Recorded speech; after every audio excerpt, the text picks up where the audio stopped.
একটা চাকরির খুব দরকার, শুনলাম এমআরআই কোম্পানিতে ইন্টারভিউ চলছে। আজই শেষ তারিখ। দেরি না করে সকাল 8টায় চলে গেলাম ইন্টারভিউ দিতে। ওয়েটিং রুমে অনেকক্ষণ বসে থাকার পর আমার ডাক পড়লো। মিস ফারিয়া প্রভাকে। জি আমি। আপনাকে স্যার ডাকা ছিল না আমার সাথে। জি চলুন। কেবিনে গিয়ে দেখি ম্যানেজার একটা স্টাফের সাথে কথা বলছে। অন্য পাশ ফিরে আমি গিয়ে বললাম, may I come in sir? Yes. বলেই দরজার দিকে তাকালেন। চিরচেনা মুখ দেখে আমি থমকে গেলাম। এ তো কেউ নয়, ফারহান, আমার প্রাক্তন, যাকে আমি এখনো ভালোবাসি। কিন্তু আর কিছু ভাবার আগেই ফারহান বলে উঠল, প্লিজ বসুন মিস ফারিয়া। স্যার জবটা আমার খুব দরকার। সিভি সহ সব কাগজ জমা দেন, আপনাকে পরে জানানো হবে। আমি কিছু বলতে যাব, তখনই দেখি একটা মেয়ে ফারহানের কেবিনে এসেই, Hey Farhan, how are you? Well Nishu, you look so pretty. Thanks Farhan, you look also handsome. ওদের এইসব লুতুপুতু আমার মোটেও ভালো লাগলো না। হয়তো ওর প্রেমিকা বা বউ, তাই বলে এমন করতে হবে? ঢং। নিশু আমার দিকে তাকিয়ে, এটা কি ফারহান? জবের জন্য ইন্টারভিউ দিতে এসেছে। ও এখনো শেষ হয়নি? শেষ? মিস ফারিয়া, আপনি এখনো বসে আছেন কেন? কিছু বলবেন? না আসলে কিছু না বলেই উঠেই আবার পেছন ফিরে আমি, ফারহান একটা কথা বলবো, এটি কি তোমার প্রেমিকা নাকি বউ? এই মেয়ে, তুমি আমার ফারহানের নাম ধরে ডাকছো কেন? আর ফারহান, ও তোমার নাম জানে কি করে? আজই তো আসলো ইন্টারভিউ দিতে, তুমি ওকে চিনো? না নিশু, আমি ওকে কিভাবে চিনবো? আজই দেখলাম।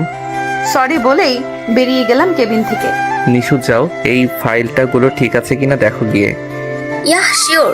কফিল, কফিল এদিকে এসো। জি স্যার, বলেন। একটু আগে যে মেয়েটা আসলো তার সম্পূর্ণ ডিটেলস আমার চাই, আর তার জবটা কনফার্ম করে দাও। Let's go. Yes sir. 2 ঘন্টা পর। স্যার আসবো? কাম। স্যার, মেয়েটার নাম ফারিয়া প্রভা, বিয়ে হয়নি, একটা হোস্টেল থেকে পড়ালেখা করছে। আর না থ্যাঙ্কস, যেতে পারো। জি স্যার। মিস ফারিয়া, তোমাকে খুব বেশি ভালোবাসতাম, কেন আমাকে ছেড়ে চলে গিয়েছিলে? আমার কি টাকা কম ছিল নাকি আমার ভালোবাসাই কমতি ছিল? এখন তুমি নিজেই আমার কাছে আবার ফিরে আসবে miss Faria. Just wait and see. অন্যদিকে ফারহানের কথা শুনে খুব কষ্ট হলো। সে আমাকে চেনে না, ঘৃণায় হয়তো আমার চেহারাও ভুলে গেছে। আমি তাকে বেঈমানির পরিচয় দিয়েছি, কিন্তু আমার যে কিছুই করার ছিল না। চোখ থেকে 2 ফোঁটা জল গড়িয়ে পড়লো। সন্ধ্যায় অচেনা নাম্বার থেকে কল আসলো। 2-3 বার বাজার পর রিসিভ করলাম। তখনই, আসসালামু আলাইকুম, কে বলছেন? আপনি কি মিস ফারিয়া প্রভা বলছেন? জি। কংগ্রাচুলেশনস, এমআরআই কোম্পানিতে আপনার জব কনফার্ম। ফারহান স্যারের পিএ আপনি। Thank you. কবে থেকে জয়েন করতে হবে? কাল থেকে জয়েন করতে হবে। আপনি কাল সকাল 8টায় অফিসে উপস্থিত থাকবেন। বাই। জি ঠিক আছে।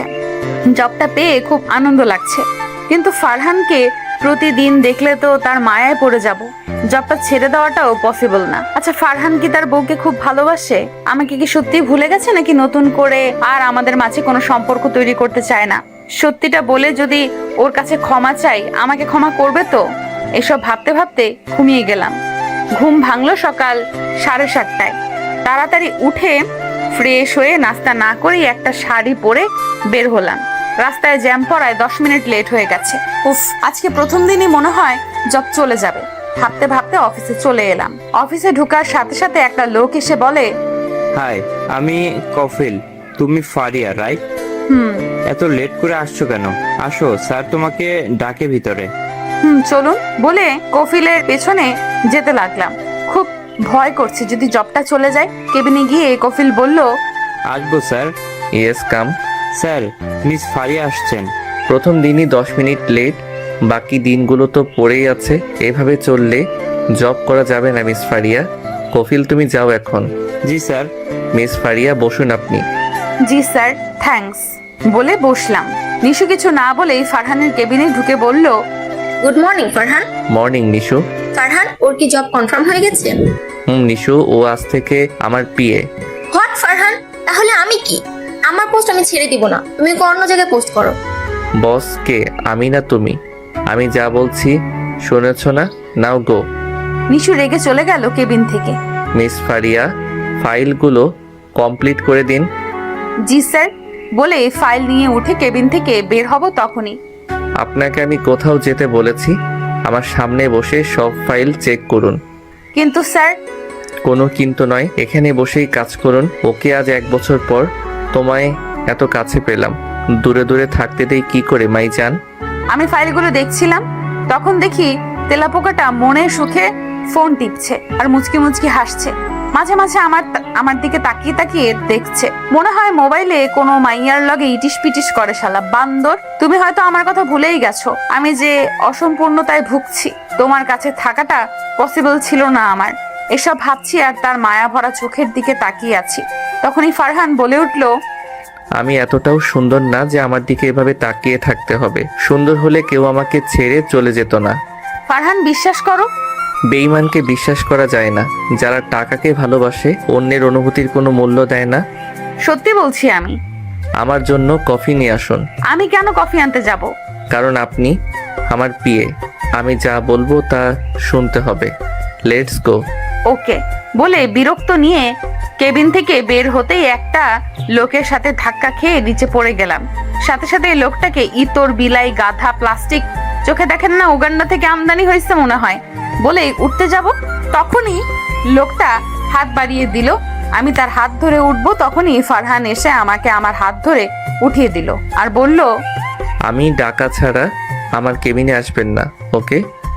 আর লোকটা আমার দিকে কেমন লোলুপ চোখে তাকিয়ে বলে উঠলো, হাউ সুইট। ও সুইট না, মিরাজ শেখ। ওর নাম ফারিয়া প্রভা, আমার পিয়ে। বাট ওকে তো আগে দেখিনি।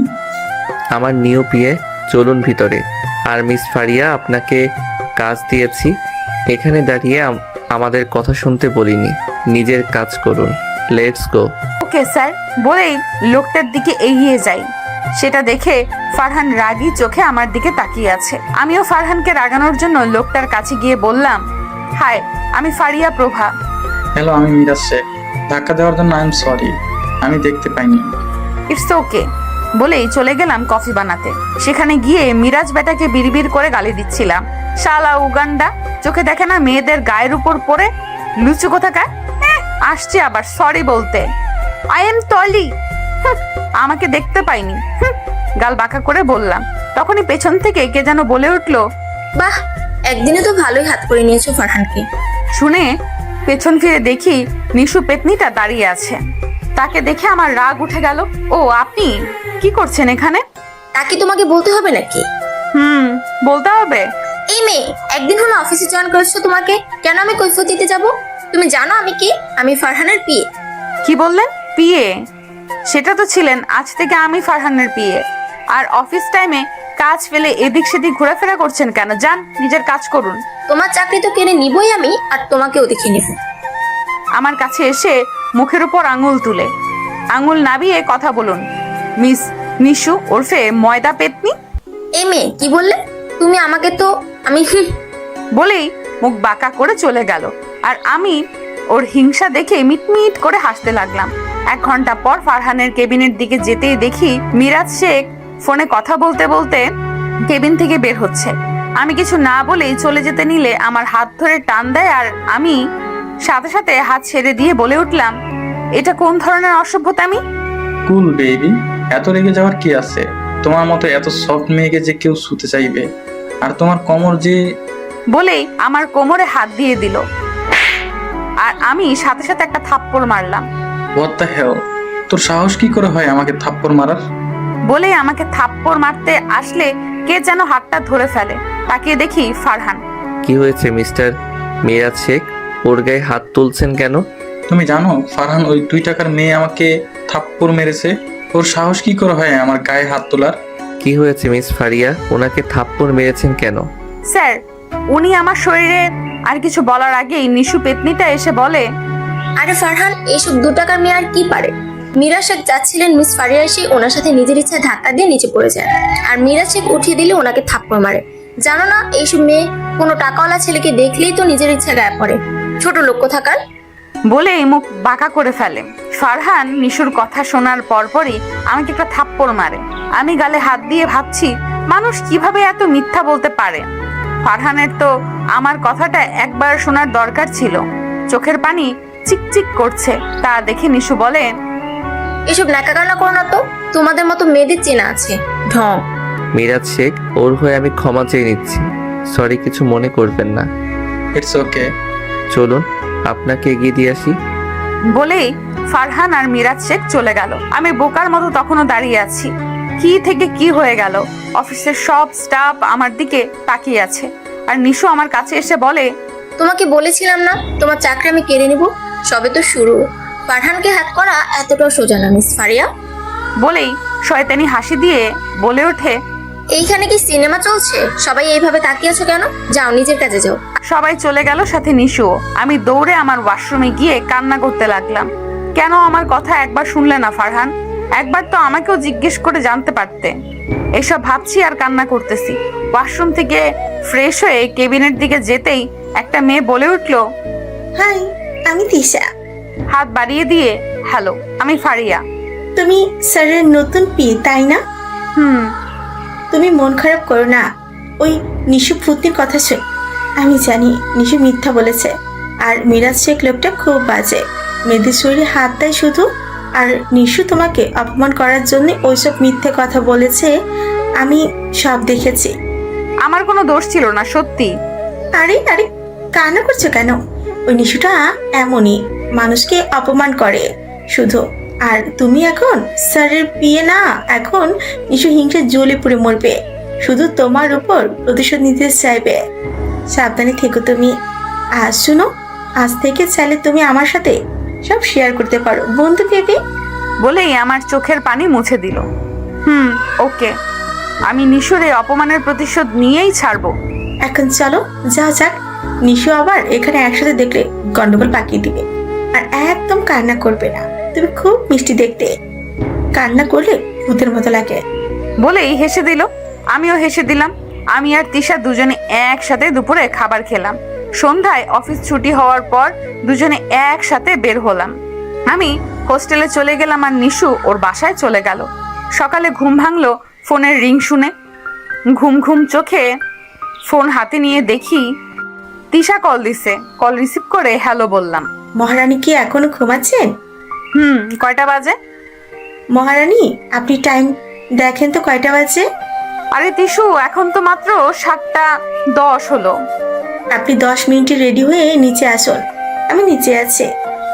নিচে আছো মানে? কোথায় নিচে? তোমার রুমের নিচে। তাড়াতাড়ি ফ্রেশ হয়ে আসো দুজনে, একসাথে নাস্তা করে অফিস যাব। ওকে, আমি আসতেছি। আমি ফ্রেশ হয়ে গোলাপি রঙের একটা শাড়ি পরে বের হলাম।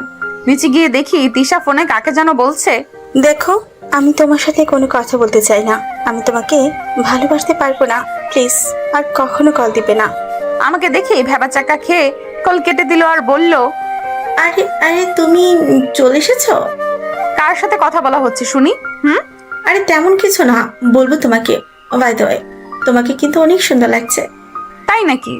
তোমাকেও কি কম সুন্দর লাগছে নাকি তিশু রানী? চলো যাওয়া যাক। দুজনে অফিসে গিয়ে নাস্তা করলাম একসাথে। অনেকক্ষণ পর ফারহান আসলো অফিসে। সবাই দাঁড়িয়ে শুভ সকাল জানালো। আমি তো দেখেই ফিতা। খোঁজা খোঁজা দাড়ি, black colour sunglass, black shirt, সব মিলিয়ে ক্রাশ খাওয়ার মতো। কিন্তু আমি ক্রাশ খেয়েও লাভ নেই। অনেকক্ষণ পর ফারহান আমাকে তার কেবিনে ডাকলো। আমি গিয়ে, may I come in sir? Yes miss Faria, come. Sir আমাকে ডাকছিলেন? জি মিস ফারিয়া, একটা প্রজেক্টের জন্য কিছু ফাইল রেডি করে দিতে হবে খুব তাড়াতাড়ি, আজকের মধ্যেই। আমার সামনে কিছু ফাইল রেখে। কিন্তু স্যার, আমি একা আজকের মধ্যেই কিভাবে রেডি করব? আমিও হেল্প করব। একসাথে বসেই ফাইলগুলো রেডি করতে হবে, না হলে ডিলটা আমাদের হাতছাড়া হয়ে যাবে আর মিরাজ শেখের হাতে চলে যাবে আর অনেক টাকা লস হয়ে যাবে। তাহলে স্যার, আমি নিজেই রেডি করে দিব। আপনি বিশ্বাস করতে পারেন। বিশ্বাস? তাও আবার আপনাকে মিস ফারিয়া? বেঈমানকে দ্বিতীয়বার সুযোগ দেওয়া যায় না। আমি কিসের উপর আস্থা রেখে আপনাকে বিশ্বাস করব বলা তো যায় না। এখানে আমার ডিলটা নষ্ট করে মিরাজ শেখের সাথে আলাপ জমাবেন। বাই দ্য ওয়ে, এখন আসতে পারেন, পরে ডেকে নিব আপনাকে। আমি ফাইলগুলো নিয়ে ফারহানের কেবিন থেকে বেরিয়ে নিজের কেবিনে গেলাম। আর তখনই নিশু আসলো আমার কেবিনে। আচ্ছা, তো তোমার সাথে ফারহানের কি আগে কোনো সম্পর্ক ছিল? তোমরা কি দুজনকে আগে থেকে চিনো? আমাকে বলা ছাড়া আমার কেবিনে কি করছেন আর আমাদের মাঝে কি আছে না আছে আপনার না জানলেও চলবে। ওকে স্যার তো তোমাকে একটু বিশ্বাস করে না। তাছাড়া তোমার মতো মেয়ের কাজ না এই ফাইলগুলো রেডি করা। তার চেয়ে বরং পিএর জায়গাটা ছেড়ে দাও, আমি সব করে দিচ্ছি। স্যার আমাকে কাজটা দিয়েছে, আমি নিজেই করতে পারবো। তোমার কোনো দরকার নেই শাকচুন্নি। কি, তুমি আমাকে শাকচুন্নি বললা? খেত। আপনি যেতে পারেন প্লিজ, না হয় স্যারকে ডাকতে বাধ্য হব। তোমাকে আমি সফল হতে দিব না। তোমাকে সবার সামনে অপমান করব এই ফাইলের জন্য ফারিয়া, তুমি চিন্তাও করতে পারবে না। বলেই আমার কেবিন থেকে বেরোতেই কলার খোসায় পা দিয়ে ঠাস করে পড়ে যায়। আহ, নিশু পড়ে যাওয়ায় অফিসের সব স্টাফ হেসে দিল, আর বেচারি নিশু কান্না কণ্ঠে রেগে গেল। হোয়াট দ্য হেল, এখানে কলার কষে কে ফেলেছে? তখনই তিশা বলে ওঠে, আরে নিশু, তুমি কলার ঘষা কোথায় পেলে? তুমি এত টাইট জামা পরো আর হিল জুতো পরো, তাই তো পরে গেলা। আমার দিকে তাকিয়ে চোখ টিপে বুঝতে আর বাকি রইল না যে এটা তিশার কারসাজি।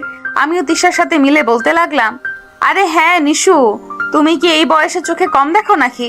এখানে কত পরিষ্কার কলার খোসা কোথায় পেলে? কাল থেকে এইসব পরে এসো না। তখনই ফারহান এসে বলে, কি হচ্ছে এখানে? সবাই দাঁড়িয়ে আছো কেন?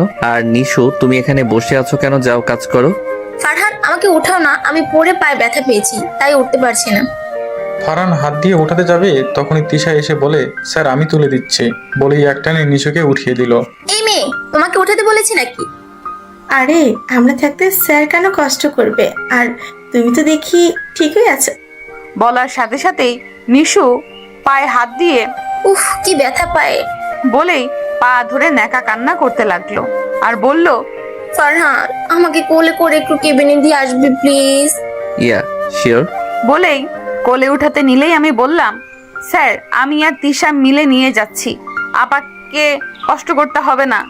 বলেই তিশা আর আমি নিশুকে নিয়ে কেবিনে নিয়ে যেতে নিলেই নিশু আমাদের ছেড়ে একাই হাঁটতে লাগলো।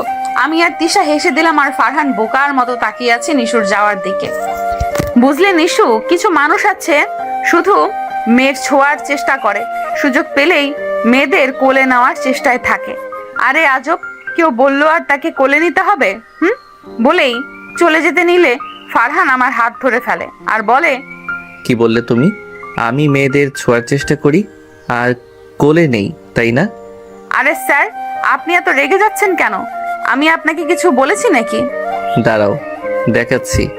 বলেই ফারহান আমাকে কোলে নিয়ে নিল, আর আমি হাত পা ছোড়াছুড়ি করে বলতে লাগলাম, স্যার সবাই দেখছে কি করছেন, প্লিজ আমাকে নামান, আমি পড়ে যাব। আমি তোমার মতো বিশ্বাসঘাতক নই যে আমাকে বিশ্বাস করতে পারবে না, পড়বে না। এইভাবেই থাকো, না হয় ফেলে দিব। তোমার সাহস কি করে হয় আমাকে এই কথা বলার? আমি অন্য মেয়েদের ছোঁয়ার চেষ্টা করি? স্যার আর বলবো না, প্লিজ আমাকে নামিয়ে দেন, আমি পড়ে যাব। আমার উপর বিশ্বাস রাখতে পারো, আমি তোমার মতো বিশ্বাসঘাতক না। আমাকে নিয়ে কেবিনে ঢুকলো। আমি বিশ্বাসঘাতক? আপনি আপনার নিশুকে কোলে নিন। আমি কেন নিশুকে কোলে নিব? ওমা, নিশুকে আপনি দু চোখে হারান, আমার তো মনে হয় ভালোবাসেন, আর তাকে তো কোলে নিবেন, তাই না? আমি আমার ভালোবাসাকে কোলে নিয়েছি। আমার প্রথম ও শেষ ভালোবাসা তুমি। আমি তো তোমাকে ছেড়ে যাইনি, তুমি আমাকে ছেড়ে চলে গিয়েছো। তোমার জন্য আমি কি করিনি? নিজের সবটা দিয়ে ভালোবেসেছিলাম, আর তুমি চলে গিয়েছিলে। একটা বছর আমি কেমন আছি, ভালো আছি কিনা সেটা জানার জন্যেও আমার খোঁজ নাওনি। তোমাকে ছাড়া এক একটা দিন আমার কেমন কেটেছিল সেটা শুধু আমি জানি। আমি তো তোমাকে বিয়ে করতে চেয়েছিলাম, কেন এমন করলে ফারি? কান্না কণ্ঠে বলে উঠলো আর আমাকে কোল থেকে নামিয়ে দিল। আমি তোমার ভালোবাসা ছিলাম, কিন্তু আমি এখন প্রাক্তন। এই মেয়ে, তুমি প্রাক্তন নও, তুমি আমার ভালোবাসা, কারণ আমি তোমাকে এখনো ভালোবাসি। আর প্রাক্তন তো তাকেই বলে যাকে ভালোবেসে ভুলে থাকা যায়। আমি তো তোমাকে ভুলিনি, আমি তো তোমাকে খুব ভালোবেসেছিলাম। কেন ছেড়ে গেছিলে? কেন? আমার চুলের মুঠি ধরে। ফারহান, আমি চাইনি আমার অসম্পূর্ণতা নিয়ে তোমার জীবনে আসতে, আমার কিছুই করার ছিল না। আর বলার কিছু আগেই ফারহান আমার ঠোঁট তার ঠোঁট জোড়ার দখলে করে নিল, আর 2 মিনিট পর ছেড়ে দিল, আর আমার হাত ধরে টেনে আমাকে নিয়ে অফিস থেকে বেরিয়ে গেল, আর আমাকে টেনে নিয়ে গাড়িতে তুললো। আমি ভয়ে বললাম, স্যার গাড়িতে কেন তুললেন আমাকে? ফারহান কিছু না বলে আমাকে সিট বেল্ট বেঁধে দিল। কিছু বলছে না সে, 2 চোখ লাল হয়ে আছে, গম্ভীর ভাব নিয়ে গাড়ি চালাতে লাগলো। আমি অসহায় হয়ে জিজ্ঞেস করলাম, স্যার কোথায় যাচ্ছি আমরা, বলবেন প্লিজ? একটা কথাও বলবে না তুমি, না হলে খুব খারাপ হয়ে যাবে। চোখ গরম করে, স্যার কালকের জন্য যে ফাইলগুলো রেডি করতে বলেছেন ওগুলোর কি হবে স্যার?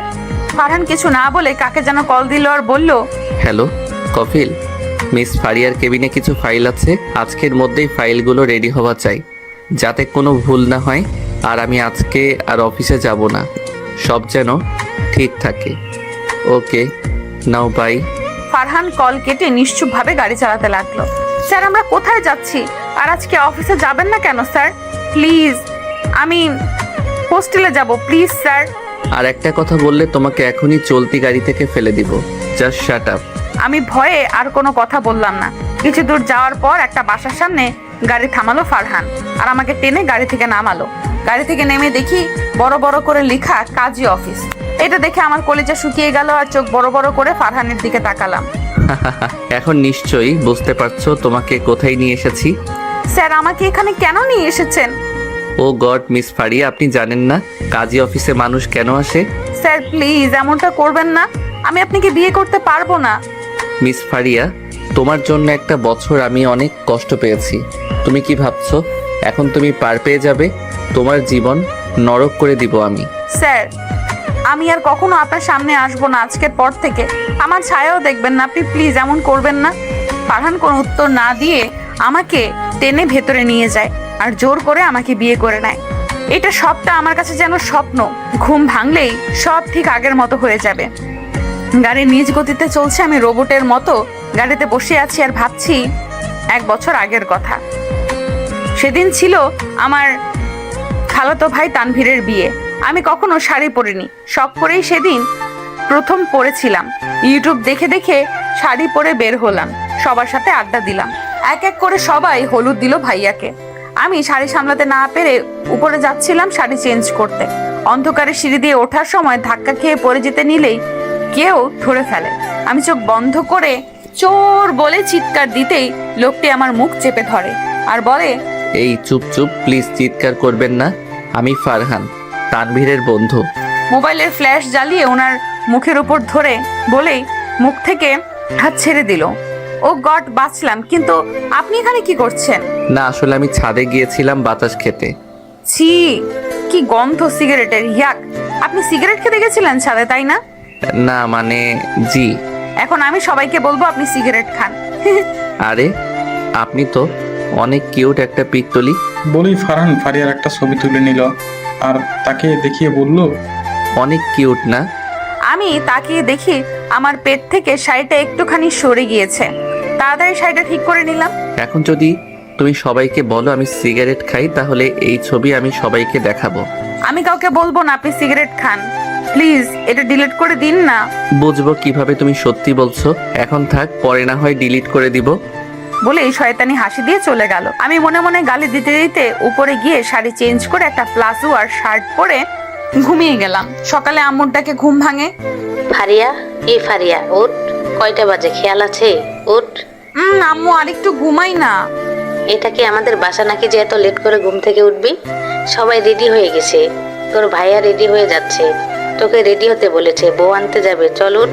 আমি উঠে ফ্রেশ হয়ে নাস্তা করলাম, একটা লেহেঙ্গা পরে হালকা সেজে চুল ছেড়ে দিলাম।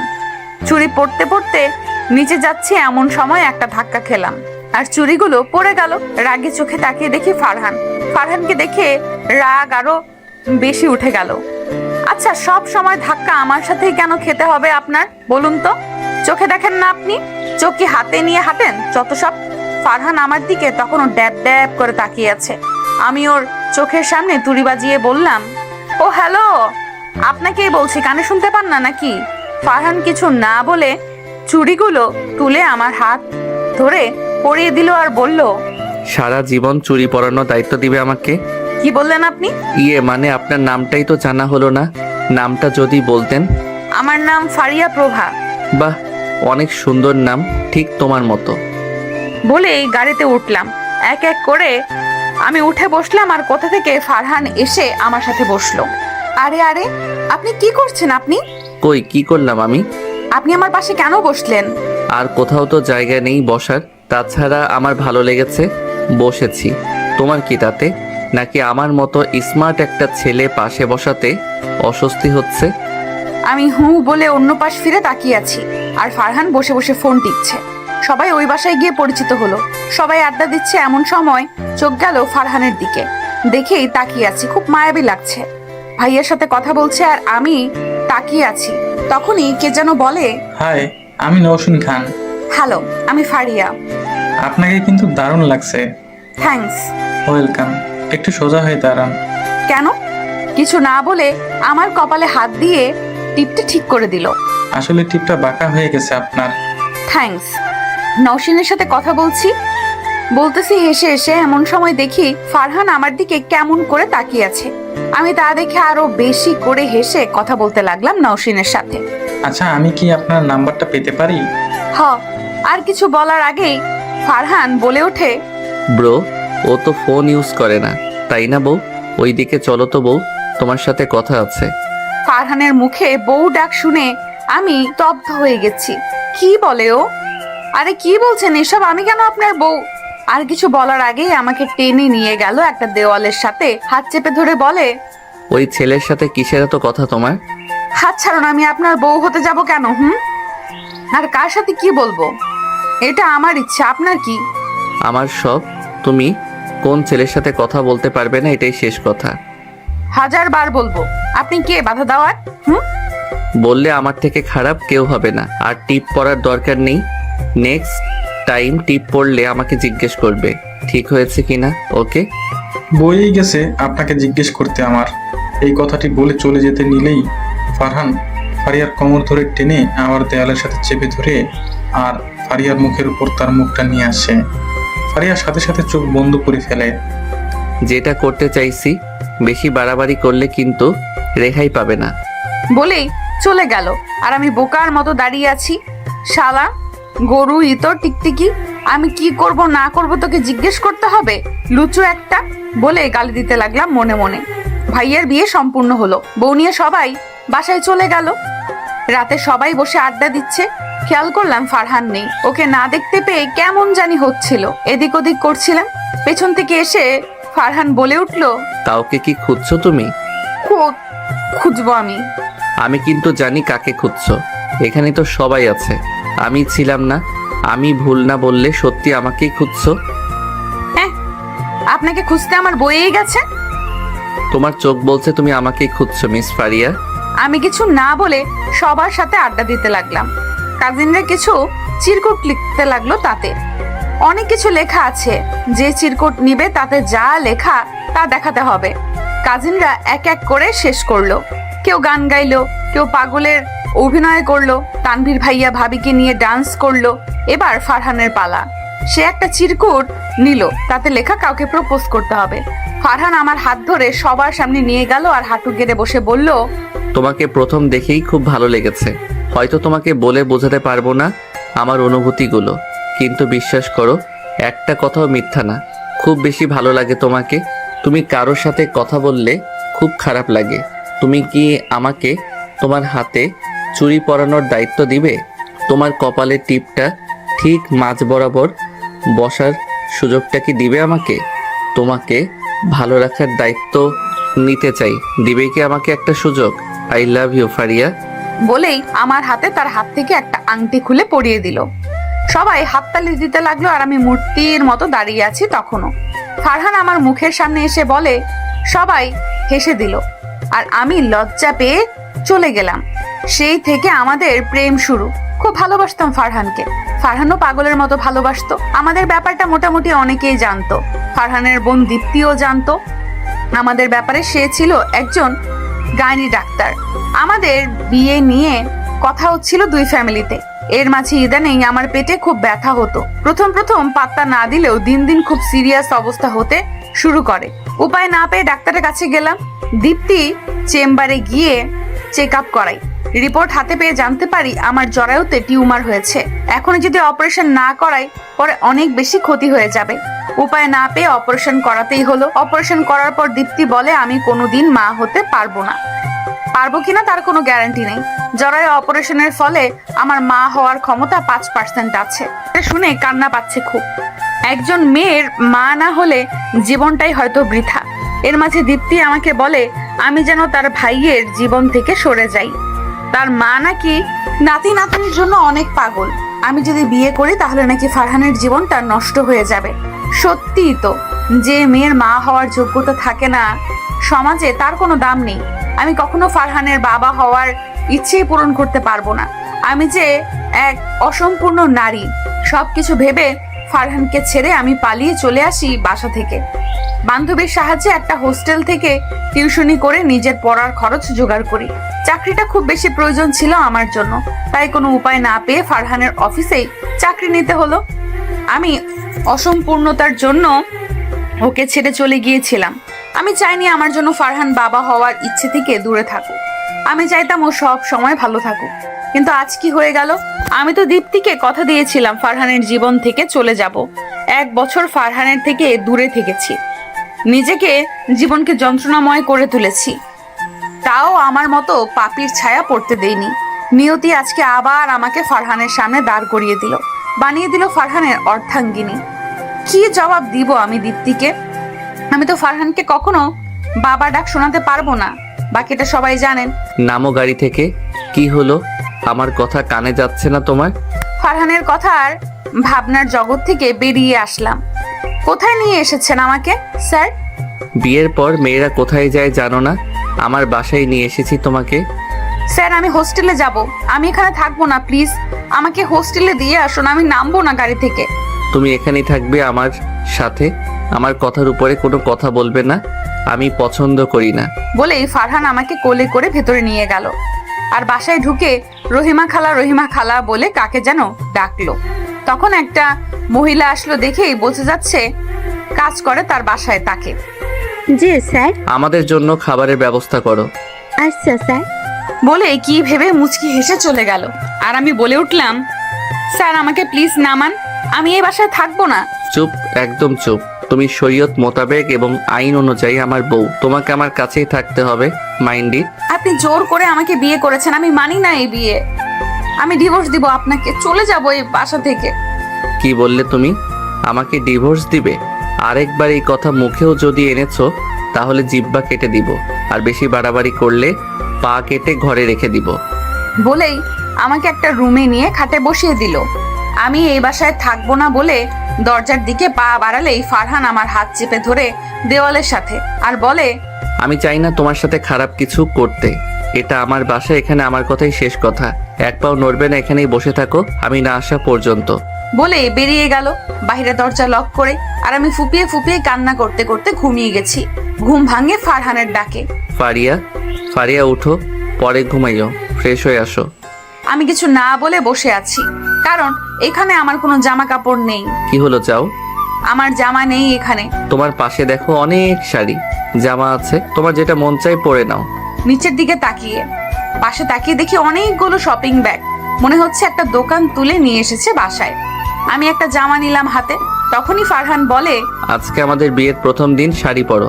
বলেই আমার হাতে একটা নীল রঙের শাড়ি দিয়ে বলে, যাও এটা পরে এসো, ডানে ওয়াশরুম আছে। আমি কিছু না বলে হাত থেকে শাড়ি নিয়ে ওয়াশরুমে চলে গেলাম। ফ্রেশ হয়ে শাড়ি পরে বের হলাম, চুল থেকে পানি পড়ছে। দেখি ফারহান বসে বসে ফোন টিপছে, আমাকে দেখে তাকিয়ে আছে। আমি কাকে দেখেছি? আমার নীল পরি একদম বউ বউ লাগছে, ইচ্ছে করছে জড়িয়ে ধরে ভেজা চুলের স্মেল। ইস, পাগল হয়ে যাব। ফারহানের এমন ভাবে তাকিয়ে থাকা দেখে আমি মনে মনে গালি দিতে লাগলাম, শালা লুচু মেয়ে, মনে হয় জীবনেও দেখেনি, চোখ দিয়ে গিলে খাচ্ছে। আমি কিছু না বলে আয়নার সামনে গিয়ে চুল মুছতে লাগলাম।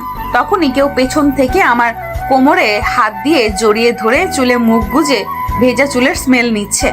বুঝতে বাকি নেই এটা ফারহান। আমি সাথে সাথে তাকে সরিয়ে দিয়ে বলি, আপনি আমায় স্পর্শ করেন কোন অধিকার নিয়ে? তুই মনে হয় ভুলে গেছো, তুমি আমার বউ, আর বউকে স্পর্শ করার অধিকার আমার আছে। আমি আপনাকে বর হিসেবে মানি না। তুমি না মানলে কি হবে? দুনিয়ার সবাই মানবে তুমি আমার বউ। বাই দ্য ওয়ে, ভেজা চুলে কিন্তু তোমাকে দারুণ লাগে। শালা লুচু। ছি ছি, নিজের বরকে শালা বললে পাপ হবে বউ। আমার বয়ে গেছে আপনাকে বর ডাকতে। তোমার ক্ষুধা লাগেনি? লাঞ্চ করবে না? চলো। আমি খাবো না, আমার ক্ষুধা নেই। তুমি বললে তো হবে না ক্ষুধা নেই। ওকে, আমি তোমাকে খাইয়ে দিচ্ছি। ওয়েট, রহিমা খালা, ও রহিমা খালা, এদিকে এসো। বলে কাজের লোককে ডাকতে লাগলো। একটু পর রহিমা খালা আসলো। জি স্যার। আমাদের জন্য খাবারগুলো আমার রুমে পাঠিয়ে দাও। আচ্ছা স্যার। বলেই চলে গেল। কিছুক্ষণ পর খাবার নিয়ে রুমে আসলো রহিমা খালা। খাবার রেখে চলে গেল। ফারহান প্লেটে খাবার নিয়ে আমার কাছে এসে বলে, হা করো বউ। আমি খাবো না। হা করতে বলেছি, হা করো। কথা বলো কেন? রেগে বলল। আমি ওর রাগ দেখে ভয়ে হা করি আর ফারহান আমাকে খাইয়ে দিচ্ছে, কিন্তু সে খাচ্ছে না। তাই জিজ্ঞেস করলাম, আপনি খাবেন না? বাহ, আমার জন্য মায়া হচ্ছে দেখি। 1 বছর যে আমার কোনো খবর ছিল না, তখন তো আমি খাচ্ছি কিনা তার খবর রাখুনি। এখন আর মায়া দেখাতে হবে না। ফারহানের কথায় খুব কষ্ট পেলাম। আমার খেতে ইচ্ছে করছে না, আপনি খেয়ে নিন। বেশি কথা বলো তুমি। তোমাকে খাইয়ে দিয়ে তারপর আমি খাবো। ফারহান আমাকে খাইয়ে নিজে খেয়ে নেয়। রাতে অফিসের কাজ শেষ করে আবার আমাকে খাইয়ে দেয়, সাথে নিজেও খায়। আমি খাটে বসে বসে ভাবছি, ফারহানের মা কোথায় আর তার বোন দীপ্তি বা কোথায়। জিজ্ঞেস করতেও ভয় লাগছে। যদি এখানে থাকে তো দেখার কথা, কিন্তু এখন পর্যন্ত তো দেখতে পেলাম না। আচ্ছা, আমি জবাব দিব কি দীপ্তিকে আর ফারহানের মাকে? আমাকে মেনে নেবে তো? ফারহান যদি জানে আমার মা হওয়ার ক্ষমতা নেই, তাহলে আমাকে কি আবার ডিভোর্স দিয়ে দিবে? না, যেভাবে হোক ফারহানের থেকে দূরে সরে যেতে হবে, এইসব ভাবছি। অন্যদিকে ফারহান বসে বসে ফোন টিপছে। আমাকে চিন্তিত দেখে বলে, কি ভাবছো ফারিয়া? ফারহানের কথায় ভয় পেয়ে বলি, মানে কই কিছু না। তোমাকে দেখে চিন্তিত মনে হচ্ছে। আপনার তো মা বাবা আর বোন কোথাও দেখছি না। বাবা দেশের বাইরে গিয়েছে অফিসের কাজে, আর মা দীপ্তি ঘুরতে গেছে কয়দিনের জন্য। ও আসবে কবে? আসবে কয়েকদিন পর। অনেক রাত হয়েছে, ঘুমাবে না? বলেই বালিশ সোফার দিকে নিয়ে যাচ্ছে। তখনই ফারহান বলে ওঠে, দাঁড়াও, কি ব্যাপার, কোথায় যাচ্ছ? কেন, ঘুমাতে। ঘুমাবে, ভালো কথা। বালিশ নিয়ে কোথায় যাচ্ছ? আমি সোফায় ঘুমাবো। কেন? খাটে কি সমস্যা, না কি জায়গা হবে না খাটে? আমি আপনার সাথে থাকবো না। আমার সাথে থাকবে না তো কার সাথে থাকবে? তুমি ভুলে গেছো নাকি তুমি আমার বিয়ে করা বউ? আমি আপনাকে বর মানি না, আমাকে জোর করে বিয়ে করেছেন। আমি আমার ভালোবাসাকে বিয়ে করেছি, তুমি আমার বউ এখন। আমি আপনার ভালোবাসা 1 বছর আগে ছিলাম, এখন আমি আপনাকে ভালোবাসি না। আমি প্রাক্তন আপনার, আপনি জোর করে বিয়ে করেছেন আমাকে। তোমার কাছে আমি প্রাক্তন ছিলাম, কিন্তু আমার কাছে তুমি আমার ভালোবাসা ছিলে। কখনোই তোমাকে প্রাক্তন ভাবিনি। আর আজ থেকে তুমি আমার বউ, এটা মাথায় রাখবে। কিছু দরকার হলে রহিমা খালাকে বলবে এনে দিতে। ঘরের বাইরে যাবে না, এখন খাটে এসে ঘুমাও। আমি থাকবো না আপনার সাথে, আমি সোফায় ঘুমাবো। আর আমাদের ডিভোর্স পেপার তৈরি করুন, আমি চলে যাব। ডিভোর্সের কথা শুনে ফারহান আমাকে টেনে তার সাথে মিশিয়ে আমার ঠোঁটে তার ঠোঁট ডুবিয়ে দেয় আর জোরে একটা বাইট কামড় দিয়ে বসিয়ে দেয়। আমি ব্যথায় কোকিয়ে উঠি, আমার চোখের কোণে পানি জমে যায়। ফারহান আমাকে ছেড়ে দেয়। ঠোঁটে হাত দিয়ে দেখি রক্ত বেরিয়ে গেছে। আর কখনো ডিভোর্সের কথা মুখে আনলে এর চেয়েও খারাপ হবে। বলেই আমাকে বুকে নিয়ে জড়িয়ে ধরে শুয়ে পড়ে আর আমি কান্না করতে করতে ঘুমিয়ে পড়ি। আর সকালে উঠে দেখি আমি অচেনা একটা ঘরে শুয়ে আছি। আমি উঠে বসে কোথায় আছি বোঝার চেষ্টা করছি। এর মধ্যে ফারহান কফি নিয়ে রুমে আসলো। ওকে দেখে সব মনে পড়লো আর আমি রাগ দেখেও না দেখার ভান করে অন্য পাশ ফিরে বসে আছি। ফারহান কফি রেখে আমাকে পেছন থেকে জড়িয়ে ধরে বলে, গুড মর্নিং সোনা বউ। কিসের বউ? কার বউ? আমি কারো বউ না। আর আপনি আমাকে যখন তখন জড়িয়ে ধরেন কেন? নিজের বউকে না জড়িয়ে ধরলে কাকে ধরবো? আচ্ছা যাই হোক, ফ্রেশ হয়ে আসো, যাও একসাথে কফি খাবো। তাড়াতাড়ি আমার অফিসে যেতে হবে। আমিও যাব অফিসে। ওকে। আর একটা কথা, মিরাজ শেখ আসবে, ওনার থেকে দূরে থাকবে। আর সেদিন থাপ্পড় মারার জন্য আমি সরি বউ। আমি জানি দোষ তোমার ছিল না, তখন নিশু আর মিরাজ শেখের কথা শুনে রাগ হয়েছে খুব, কিন্তু পরে তিশা আমাকে সব বলেছে। আমি সত্যি সরি। আমি কিছু না বলে ওয়াশরুমে চলে গেলাম। ফ্রেশ হয়ে বের হলাম আর ফারহান আমাকে কফি হাতে দিল। আমি কফিতে একটা চুমুক দিয়ে রেখে বললাম, ভালো হয়েছে, রেডি হয়ে আসুন। ফারহান রেডি হলো, আমিও রেডি হলাম। ফারহান এসে বলে, আমি রেডি, চলো। আমি আপনার সাথে যাব না, আমি রিক্সা করে চলে যাব, আপনি চলে যান। আমার সাথে যাবে না মানে? রিক্সায় কেন যাবে? আপনার সাথে গেলে সবাই খারাপ ভাববে। কে খারাপ ভাববে? তুমি আমার বউকে কি ভাবলো তাতে আমার কি? আমার সাথে যেতে হবে, এটাই শেষ কথা। ফারহানের জোরাজোরিতে তার সাথে একসাথে এই গাড়িতে গেলাম। অফিসে সবাই আমাদের দিকে তাকিয়ে আছে ফারহানের সাথে আমাকে দেখে। ফারহানকে দেখে সবাই দাঁড়িয়ে গুড মর্নিং বলল। তখনই নিশু এসে হে ফারহান, গুড মর্নিং। বলে হাক করতে নিলেই আমি সামনে চলে আসি আর নিশু আমার সাথে হাক করে। আমাকে দেখে রেগে বলে ওঠে, আমি তোমার সাথে হাক করতে চাইছি নাকি? একটা ছেলেকে জড়িয়ে ধরতে লজ্জা করে না? তুমি চুপ করো। আর ফারহান, ও তোমার সাথে কেন? নিশু ও আর কিছু বলার আগেই আমি বলি, আসলে আসার সময় গাড়ি পাচ্ছিলাম না তো, তাই স্যারকে আসতে দেখে রিকোয়েস্ট করলাম আমাকে নিয়ে আসতে। ও, তোমাদের মতো মেয়েরা তো স্মার্ট ছেলে দেখলে আরো কত কিছুর বাহানা দেয়। নিশু ঠিকভাবে কথা বলো। এর মধ্যেই কফিল এসে বলে, স্যার আজকে তো মিটিং আছে, একটু পরেই সবাই আসবে, আর আমি ফাইলগুলো সব ঠিক করছি, কাইন্ডলি দেখবেন, চলুন। ওকে চলো। আর মিস ফারিয়া, আপনিও আসুন আমার কেবিনে। জি স্যার, আসছি বলেই ফারহানের কেবিনে গেলাম। কফিলের ফাইলগুলো খুব মনোযোগ দিয়ে দেখছে ফারহান, আর আমি ফারহানের দিকে তাকিয়ে আছি। অন্যরকম একটা টান অনুভব হয় ফারহানের প্রতি, খুব মায়া কাজ করে। কিন্তু আমাকে মায়ায় জড়িয়ে গেলে হবে না। সবার কপালে সব সুখ বেশি দিন থাকে না, হয়তো আমি তাদের মধ্যে একজন। এইসব ভাবছি, এর মধ্যে ফারহানের ডাক পড়লো। মিস ফারিয়া। তখন ভাবনার জগতে আমি। মিস ফারিয়া, এদিকে আসুন। ফাইলের দিকে তাকিয়ে আমি কিছু না বলায় ফারহান এবার একটু জোরেই ডাকলো। মিস ফারিয়া, আপনি কি দাঁড়িয়ে দাঁড়িয়ে ধ্যান করছেন? জোরে তার ডাকে অপ্রস্তুত হয়ে আমি বললাম, জি স্যার। এইদিকে আসুন, আমার পাশে এসে বসুন। কেন স্যার? প্রজেক্টের কাজ সম্পর্কে বুঝিয়ে দিব, কিভাবে কি করতে হবে। আমি ভয়ে ফারহানের পাশে গিয়ে বসলাম। একটা জিনিস বারবার জিজ্ঞেস করেছি, একটুও রাগ দেখায়নি, বরং সুন্দর করে সব বুঝিয়ে দিয়েছে। কিছুক্ষণ পর মিরাজ শেখ সহ সব ম্যানেজাররা আসলো ডিল ফাইনাল করতে। ফারিয়া খুব সুন্দর করে উপস্থাপনা করলো। সবচেয়ে সুন্দর প্রজেক্ট ও ভালো উপস্থাপনার জন্য ফারহানের কোম্পানির সাথে ডিলটা ফাইনাল হলো। ফারহান অনেক খুশি ডিলটা হাতে পেয়ে। কালকের জন্য পার্টি অ্যারেঞ্জ করেছে, আমাকে বেশ কয়েকবার ধন্যবাদ জানালো। দুপুরে একসাথে লাঞ্চ করলো আমার সাথে, আমি না বলার পরেও জোর করলো। সন্ধ্যায় অফিস ছুটির পর অফিস থেকে বের হয়ে আমি হোস্টেলের উদ্দেশ্যে পা বাড়াতেই কেউ হাত ধরে ফেলে। ভয়ে পেছন ফিরে তাকাতেই দেখি ফারহান হাত ধরে দাঁড়িয়ে আছে। স্যার আপনি? কেন, অন্য কাউকে আশা করেছিলে বুঝি? না স্যার, কিছু বলবেন? কোথায় যাচ্ছ? কেন স্যার, হোস্টেলে যাচ্ছি। তুমি আমার বউ, আমি চাই না আমার বউ হোস্টেলে থাকুক। তাছাড়া আমার একটা বাড়ি আছে, এমন তো নয় যে আমি আমার বউকে বাড়িতে জায়গা দিতে পারবো না। দেখুন স্যার, আপনি কিন্তু বাড়াবাড়ি করছেন, আমি যাব না আপনার সাথে।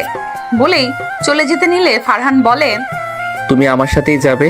আমার হাত ধরে টেনে গাড়িতে তুলে ফেলে। ফারহানের জেদের কাছে হার মেনে তার বাড়িতেই আসতে হলো। আমি বাসায় গিয়ে চুপ করে বসে আছি। আমাকে এইভাবে বসে থাকতে দেখে ফারহান বলে, মহারানীর কি হয়েছে, এভাবে বসে আছেন কেন?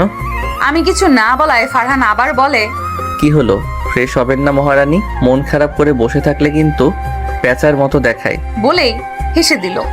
আমি রাগী চোখে ফারহানের দিকে তাকালাম। তা দেখে ফারহান বলে, এইভাবে পেঁচার মতো তাকালে ভয় লাগে, যান ফ্রেশ হয়ে আসুন। আমি ফ্রেশ হব না, আর আমাকে পেঁচার মতো লাগলে তোর কি? তোকে বলছি আমার দিকে তাকাতে? ইস, কতদিন পর তুমি আমাকে তুই করে কথা বললে। তবে যাই হোক, আমার বউয়ের দিকে তো আমি তাকাবো, তাই না? বললেই আমাকে কোলে তুলে নিল। এই কি করছেন, আমাকে কোল থেকে নামান। না, আমার বউটা অনেক জেদ ধরেছে, সে নাকি ফ্রেশ হবে না, তাই আমি তাকে ফ্রেশ করে দিব। বলেই ডেভিল স্মাইল দিল আর আমাকে নিয়ে ওয়াশরুমের দিকে যেতে লাগলো। স্যার আমি ফ্রেশ হব, প্লিজ আমাকে নিচে নামিয়ে দিন।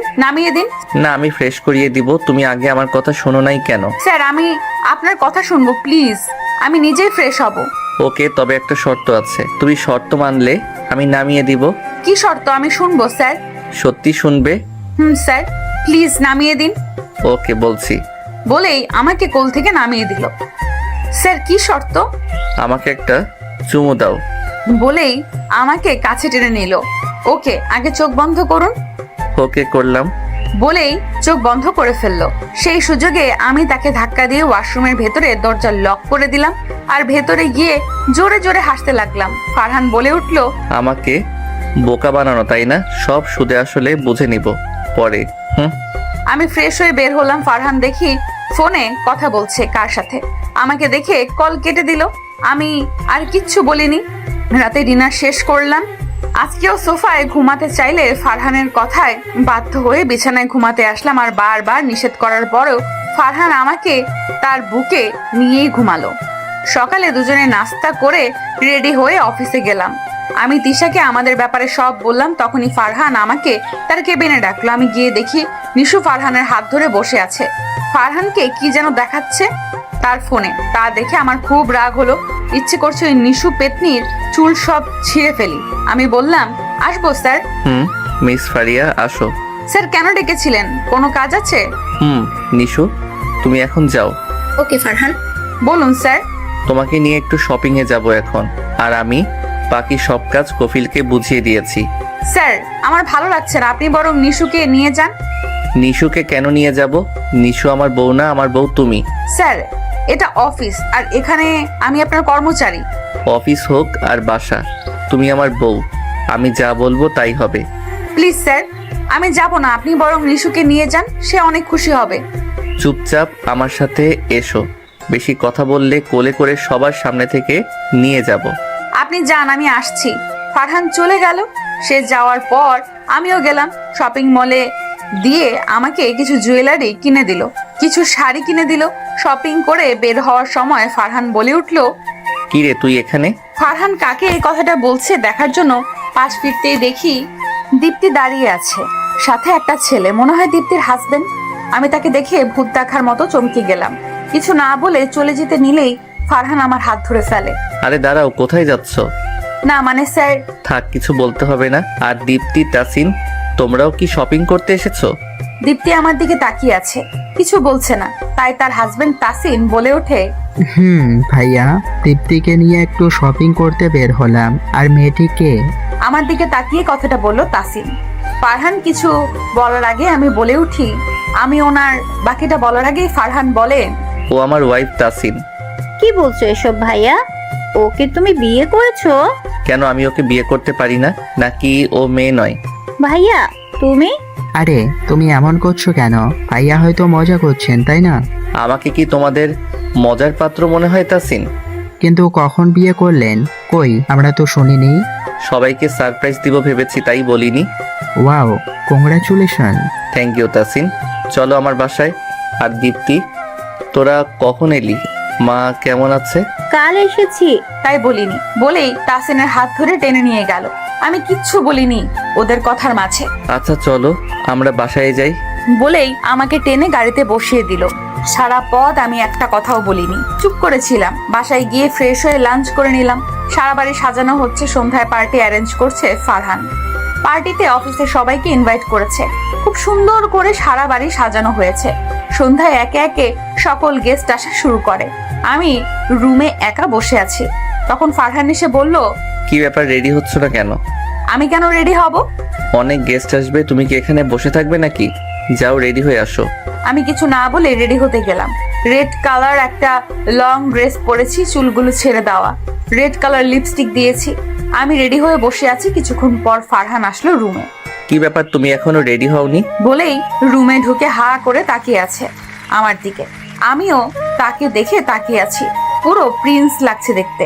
বাহ, প্রেমে পড়ে গেলাম আবার নতুন করে। বাহ, ভাগ্য করে এমন বউ পেলাম। লাল পরি লাগছে একেবারে, ইচ্ছে করছে কোলে তুলে নিতে। আপনাদের শুভ দৃষ্টি শেষ হলো নাকি? তিশার কথা শুনে আমি আর ফারহান দুজনেই লজ্জা পেলাম।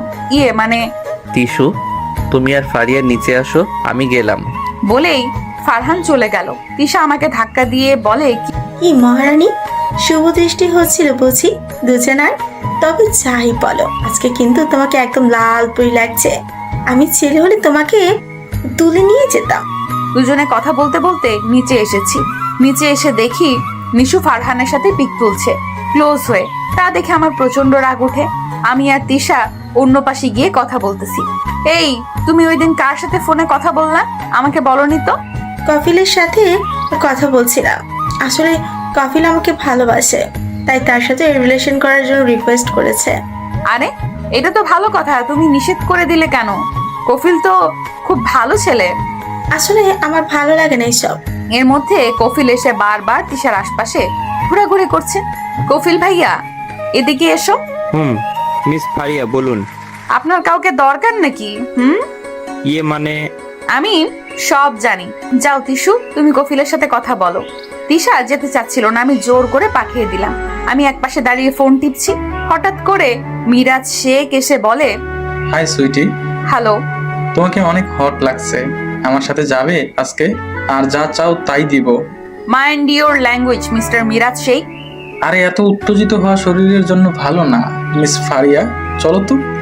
বলেই আমার হাত ধরে টেনে নিয়ে যেতে থাকে, আর আমি হাত ছাড়ার জন্য চেষ্টা করছি। এমন সময় ফারহান এসে মিরাজের থেকে আমাকে ছাড়িয়ে নেয়, আর আমি ফারহানের পেছনে লুকিয়ে যাই।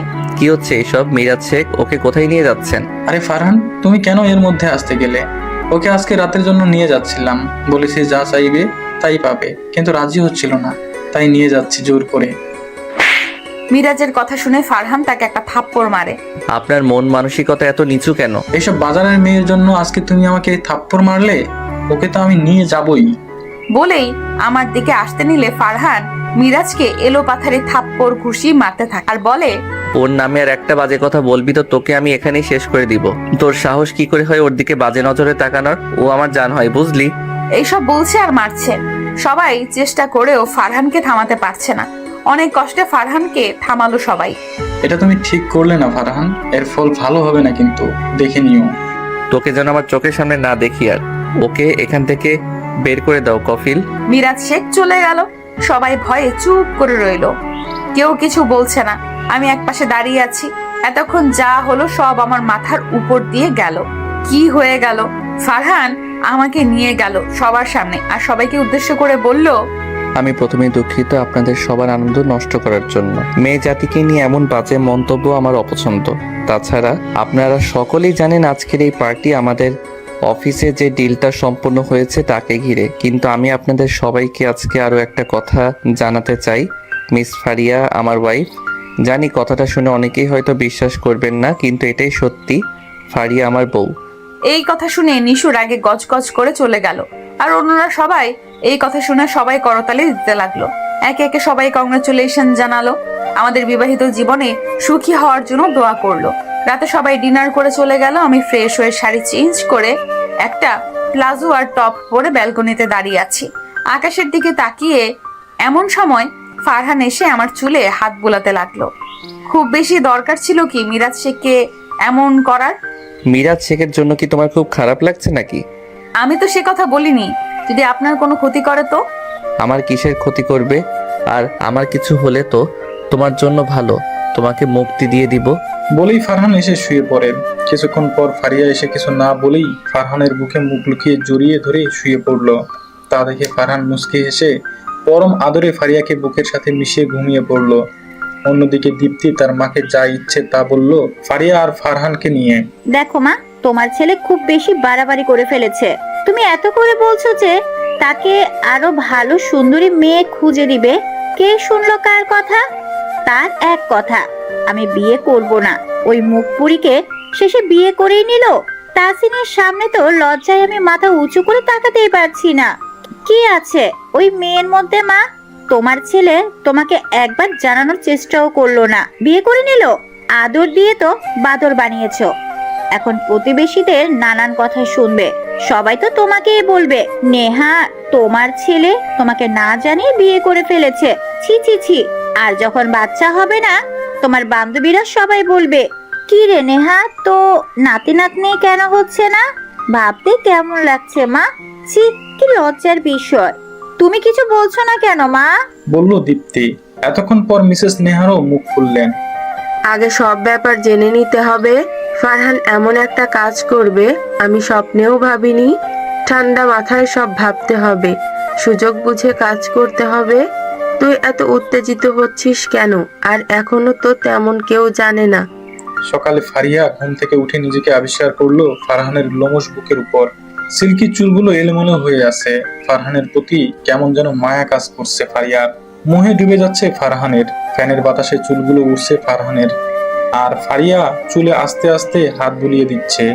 একসময় কত স্বপ্ন দেখতো ফারহানকে নিয়ে, তার একটা পরিবার হবে, বেবি হবে, সারা ঘর আনন্দে মেতে উঠবে। কিন্তু এখন এই সব ভাবতেই ফারিয়ার চোখে জল আসে। কি হবে এরপরে? কিভাবে দাঁড়াবে দীপ্তি আর তার মায়ের সামনে? ফারহানকে কিভাবে আবারও ধোকা দিবে এইসব ভাবছে আর কান্না করছে। ফারিয়ার চোখের জল পড়ছে ফারহানের মুখের উপর, আর ফারহানের নড়াচড়া দেখে ফারিয়া ভাবনার জগৎ থেকে বেরিয়ে আসে। তাড়াতাড়ি চোখের জল মুছে নেয়। এর মধ্যে ফারহানের ঘুম ভেঙে যায়। তাকিয়ে দেখে ফারিয়ার ঘুম ভেঙে গেছে। গুড মর্নিং শোনাবো। বলেই কপালে চুমু দিল। ফারিয়া কিছু না বলে উঠে ফ্রেশ হতে চলে গেল। ফ্রেশ হয়ে ফারহানের জন্য কফি নিয়ে আসলো। রুমে ঢুকে দেখে ফারহান রুমে নেই।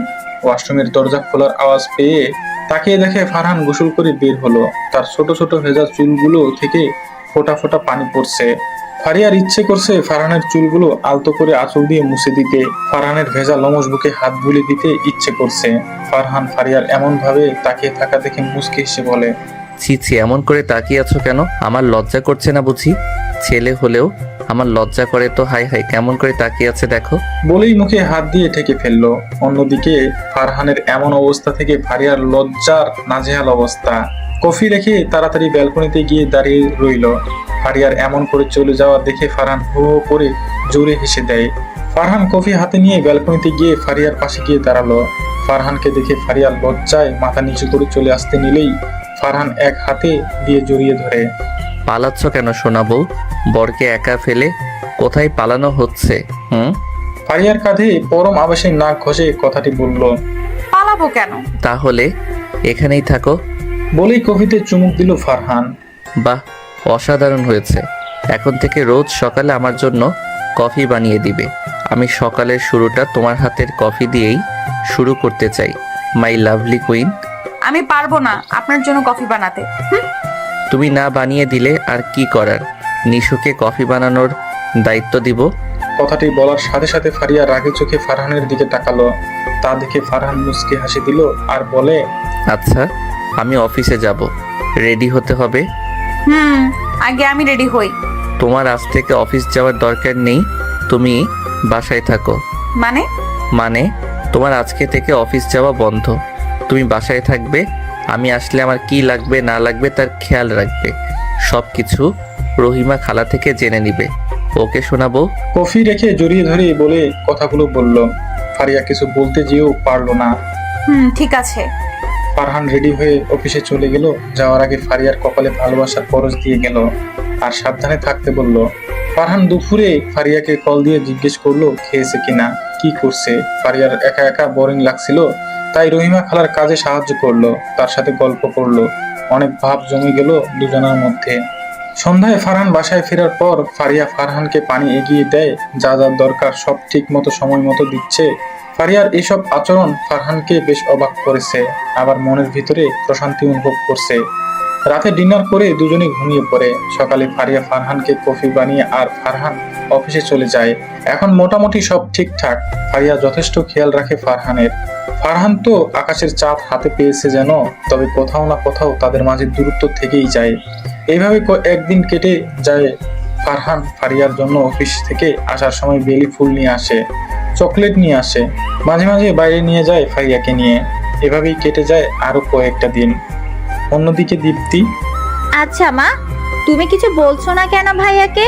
মান সম্মান তো সব শেষ করে দিচ্ছে আস্তে আস্তে। চারদিকে জানাজানি হয়ে যাচ্ছে। এখনই কিছু একটা করতে হবে।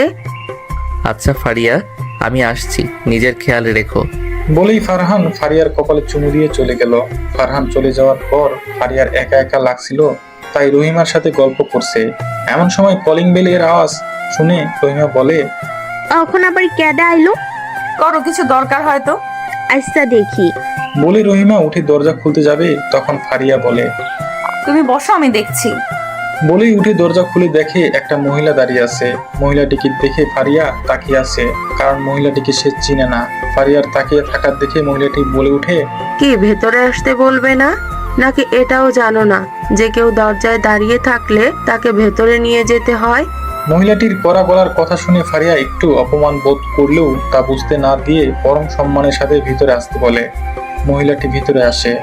এতক্ষণে রহিমা খালাও চলে এসেছেন। কে আসলো দেখার জন্য।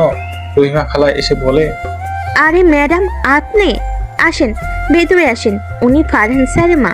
ফারিয়াকে উদ্দেশ্য করে কথাটা বলল রহিমা। ফারিয়া বুঝতে পেরে সালাম করার জন্য এগিয়ে গেলে ফারিয়াকে সালাম করতে না দিয়ে নেহার বলে উঠেন, থাক, আর আদিক্ষেতা দেখাতে হবে না। আসলে মা, আমি আপনাকে চিনতে পারিনি। আমি চা বানিয়ে নিয়ে আসছি আপনার জন্য, বসুন আপনি।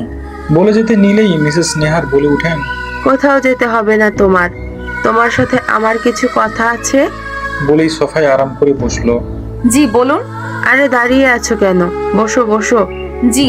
কত টাকা চাই তোমার? কিসের টাকা? তুমি নিশ্চয়ই জানো তোমার কখনো বাচ্চা হবে না, কারণ তোমার মা হওয়ার ক্ষমতা নেই। জানোই তো আমার একটাই ছেলে, আর আমি চাই আমার ছেলের বাচ্চা হোক। আমার বংশবৃদ্ধির জন্য তো তার বাচ্চা হওয়া অত্যাবশ্যক, তাই না? যা তুমি তাকে দিতে পারবে না। আমি চাই না তুমি আমার ছেলেকে বাবা ডাক শোনা থেকে বিরত রাখো। আমার খুব ইচ্ছে আমার নাতি নাতনি হবে। সবাই যদি জানে এমন একটি মেয়ের সাথে ফারহানের বিয়ে হয়েছে যার কিনা বাচ্চা হবে না, অপমানে আমি কাউকে মুখ দেখাতে পারবো না। আর তুমি চিন্তা করো না, তোমার যত টাকা লাগে আমি তোমাকে দিব।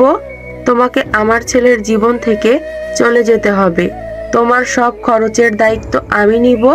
আমি কি বলতে চেয়েছি আশা করি বুঝতে পেরেছো। না বুঝলে আবার বুঝিয়ে দেব, সমস্যা নেই। দুপুরে অনেকবার কল দিয়েও ফারিয়াকে পায়নি ফারহান।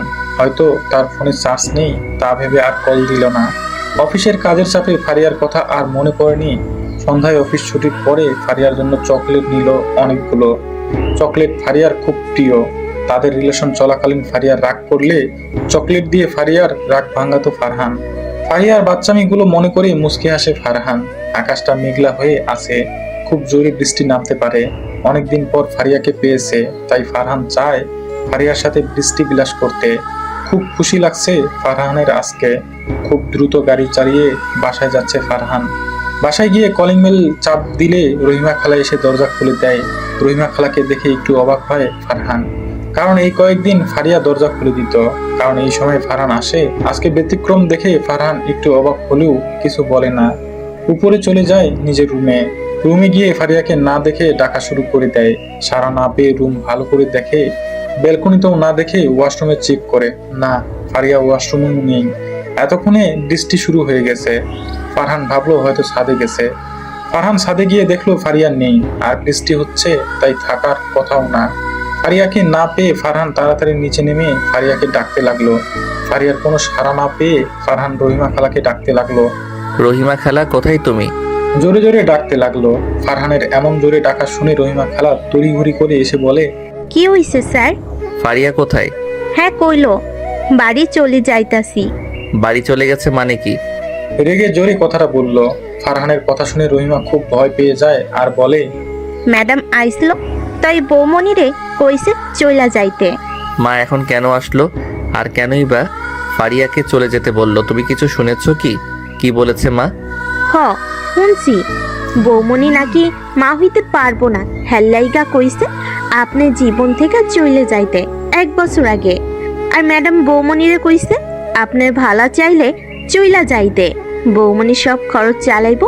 ম্যাডাম অনেক টাকা দিতে চাইছে বৌমনিরে চইলা যাওয়ার লাইগা, কিন্তু বৌমনি টাকা নাই চইলা গেছে। ম্যাডামের কথাই বৌমনি চইলা গেছে। রহিমা খালার কথা শুনে ফারহানের মাথায় আগুন ধরে গেল। আর এখন সব ক্লিয়ার ফারহানের কাছে। ফারিয়া কেন 1 বছর আগে তাকে ছেড়ে গিয়েছিল। আস্তে আস্তে সব মনে পড়ে ফারহানের। যখন জিজ্ঞেস করতো কেন ছেড়ে চলে গিয়েছিলে আমাকে, ফারিয়া তখন উত্তরে বলতে চাইতো তার অসম্পূর্ণতা নিয়ে। ফারহানের জীবনে জড়াতে চায়নি। ফারিয়া মা হতে পারবে না, তাই সে আমাকে এড়িয়ে চলতো। কিন্তু আমাকে একটাবার তো জিজ্ঞেস করতে পারতো আমি কি চাই। আমাকে কিছু না বলে এইসব করলো ফারিয়া। তার আগে ফারহানের চোখ দুটো লাল হয়ে গেল। তাড়াতাড়ি উপরে গেল তার রুমে ফোন নিতে। আর একটা চিঠি পেল। ফারহান খুলে দেখে চিঠিতে লেখা, সময় মতো ডিভোর্স পেপার পেয়ে যাবে, ভালো থেকো। চিঠিটা পড়ে ফারহানের আরো বেশি রাগ উঠল। কফিলকে কল দিয়ে বলে তার বাসায় আসতে। অফিস ছুটির কারণে কফিল এখনো রাস্তায়, তাই তাড়াতাড়ি চলে আসলো। স্যার আসবো? আসো, আমার সাথে চলো এক জায়গায়। আসুন স্যার। দুজনে গাড়িতে উঠলো। কফিলকে বলল ফারিয়ার হোস্টেলে নিতে গাড়ি। কফিলকে সাথে নেওয়ার একমাত্র কারণ হলো ড্রাইভিং করা। না হয় ফারহান রাগের মাথায় উল্টা পাল্টা ড্রাইভিং করে কোনো দুর্ঘটনা বাঁধিয়ে ফেলবে, আর ফারিয়াকেও খোঁজা হবে না। ফারহান গাড়িতে বসে রাগে ফুঁসছে। তোমার সাহস কি করে হয় আমাকে বলা ছাড়া এক পা বাড়ির বাইরে রাখার? তুমি আমার বউ, আমার কথাই শেষ কথা। আমাকে জিজ্ঞেস করা ছাড়া কেন তুমি বাড়ি ছেড়ে গেছো এর একটা উচিত শিক্ষা তো পাবেই তুমি। কে কি বললো না বললো সেদিকে মাথা ঘামানোর তো কোনো দরকার ছিল না তোমার।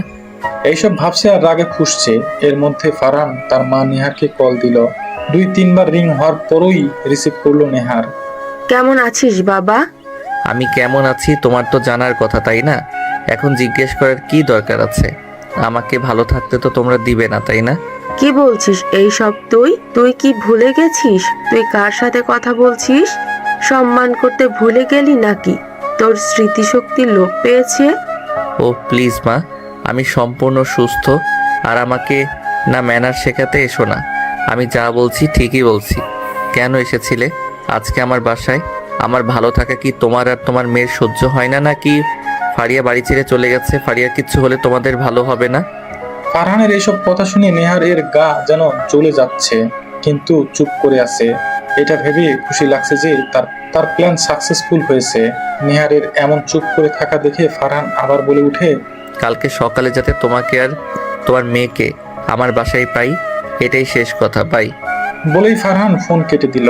বেচারা কফিল ভয়ে কিছু বলছে না, কারণ ফারহানের এই রাগের সাথে সে পূর্ব পরিচিত। গাড়ি হোস্টেলের সামনে থামতেই ফারহান নেমে ফারিয়াকে খুঁজতে লাগলো। কফিল গিয়ে হোস্টেলের ম্যানেজারের সাথে কথা বলল। উনি বলেছে ফারিয়া নাকি অনেকদিন হলো হোস্টেলে আসে না। ফারহানের বুঝতে বাকি রইল না ফারিয়া তার বাড়ি চলে গেছে। দুজনে গিয়ে গাড়িতে বসলো। রাগে ফারহানের শরীর কাঁপছে মনে হচ্ছে। ফারহান কফিলকে ফারিয়ার ঠিকানা বলল, তাড়াতাড়ি গাড়ি চালাতে বলল। কফিল ফারহানের এমন অবস্থা দেখে ভয়ে ভয়ে গাড়ি চালাতে লাগলো। এর মাঝে ফারহান কফিলকে ধমক দিয়ে বলে উঠলো, এত আস্তে গাড়ি চালালে কখন যাব? তোমাকে না নিয়ে আসাই বেটার ছিল। Sorry sir. বলেই জোরে গাড়ি চালাতে লাগলো ভয়ে। অন্যদিকে মিসেস মেহতাজ ঘরে বসে টিভি দেখছিলেন। কলিং বেল এর আওয়াজ শুনে বিরক্ত নিয়ে দরজা খুলে দেখে যে একটা মেয়ে দাঁড়িয়ে আছে। ভালো করে খেয়াল করে দেখলো যে এটা তার একমাত্র মেয়ে ফারিয়া। ফারিয়াকে দেখে হাউমাউ করে কেঁদে দিলেন মিসেস মেহতাজ। মেহতাজের কান্না শুনে ঘরে থাকা আতিক আব্দুল্লাহ, ফারিয়ার বাবা, ঘর থেকে বেরিয়ে আসেন। এসে দেখেন ফারিয়া বাসায় এসেছে। আর মিসেস মেহতাজ ফারিয়াকে চুমু দিয়ে কান্না করতে করতে বলল, কোথায় চলে গেছিলি তুই? তোকে কত খুঁজলাম। আমাদের কথা কি তোর একটুও মনে পড়েনি মা? একটা বছর কেন দূরে ছিলে আমাদের থেকে? এইসব বলতে লাগলো আর কান্না করতে লাগলো। আতিক সাহেব বলে উঠেন, আরে আমার মামুনিটাকে ঘরে আসতে দিবি তো নাকি?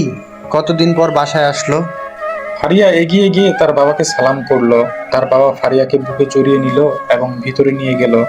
তারপর ফারিয়া তার সমস্যার কথা বলল, কেন ছেড়ে চলে গেছে তাদের সাথে ফারহানের অফিসে জব করা এবং বিয়ের কথা। ফারহানের মায়ের কথা সব বলল। সব শুনে মিসেস মেহতাজ বলেন, ফারিয়ার উচিত ছিল ফারহানকে বিষয়টা জানানো। আতিক সাহেবও বেশি কিছু বললেন না।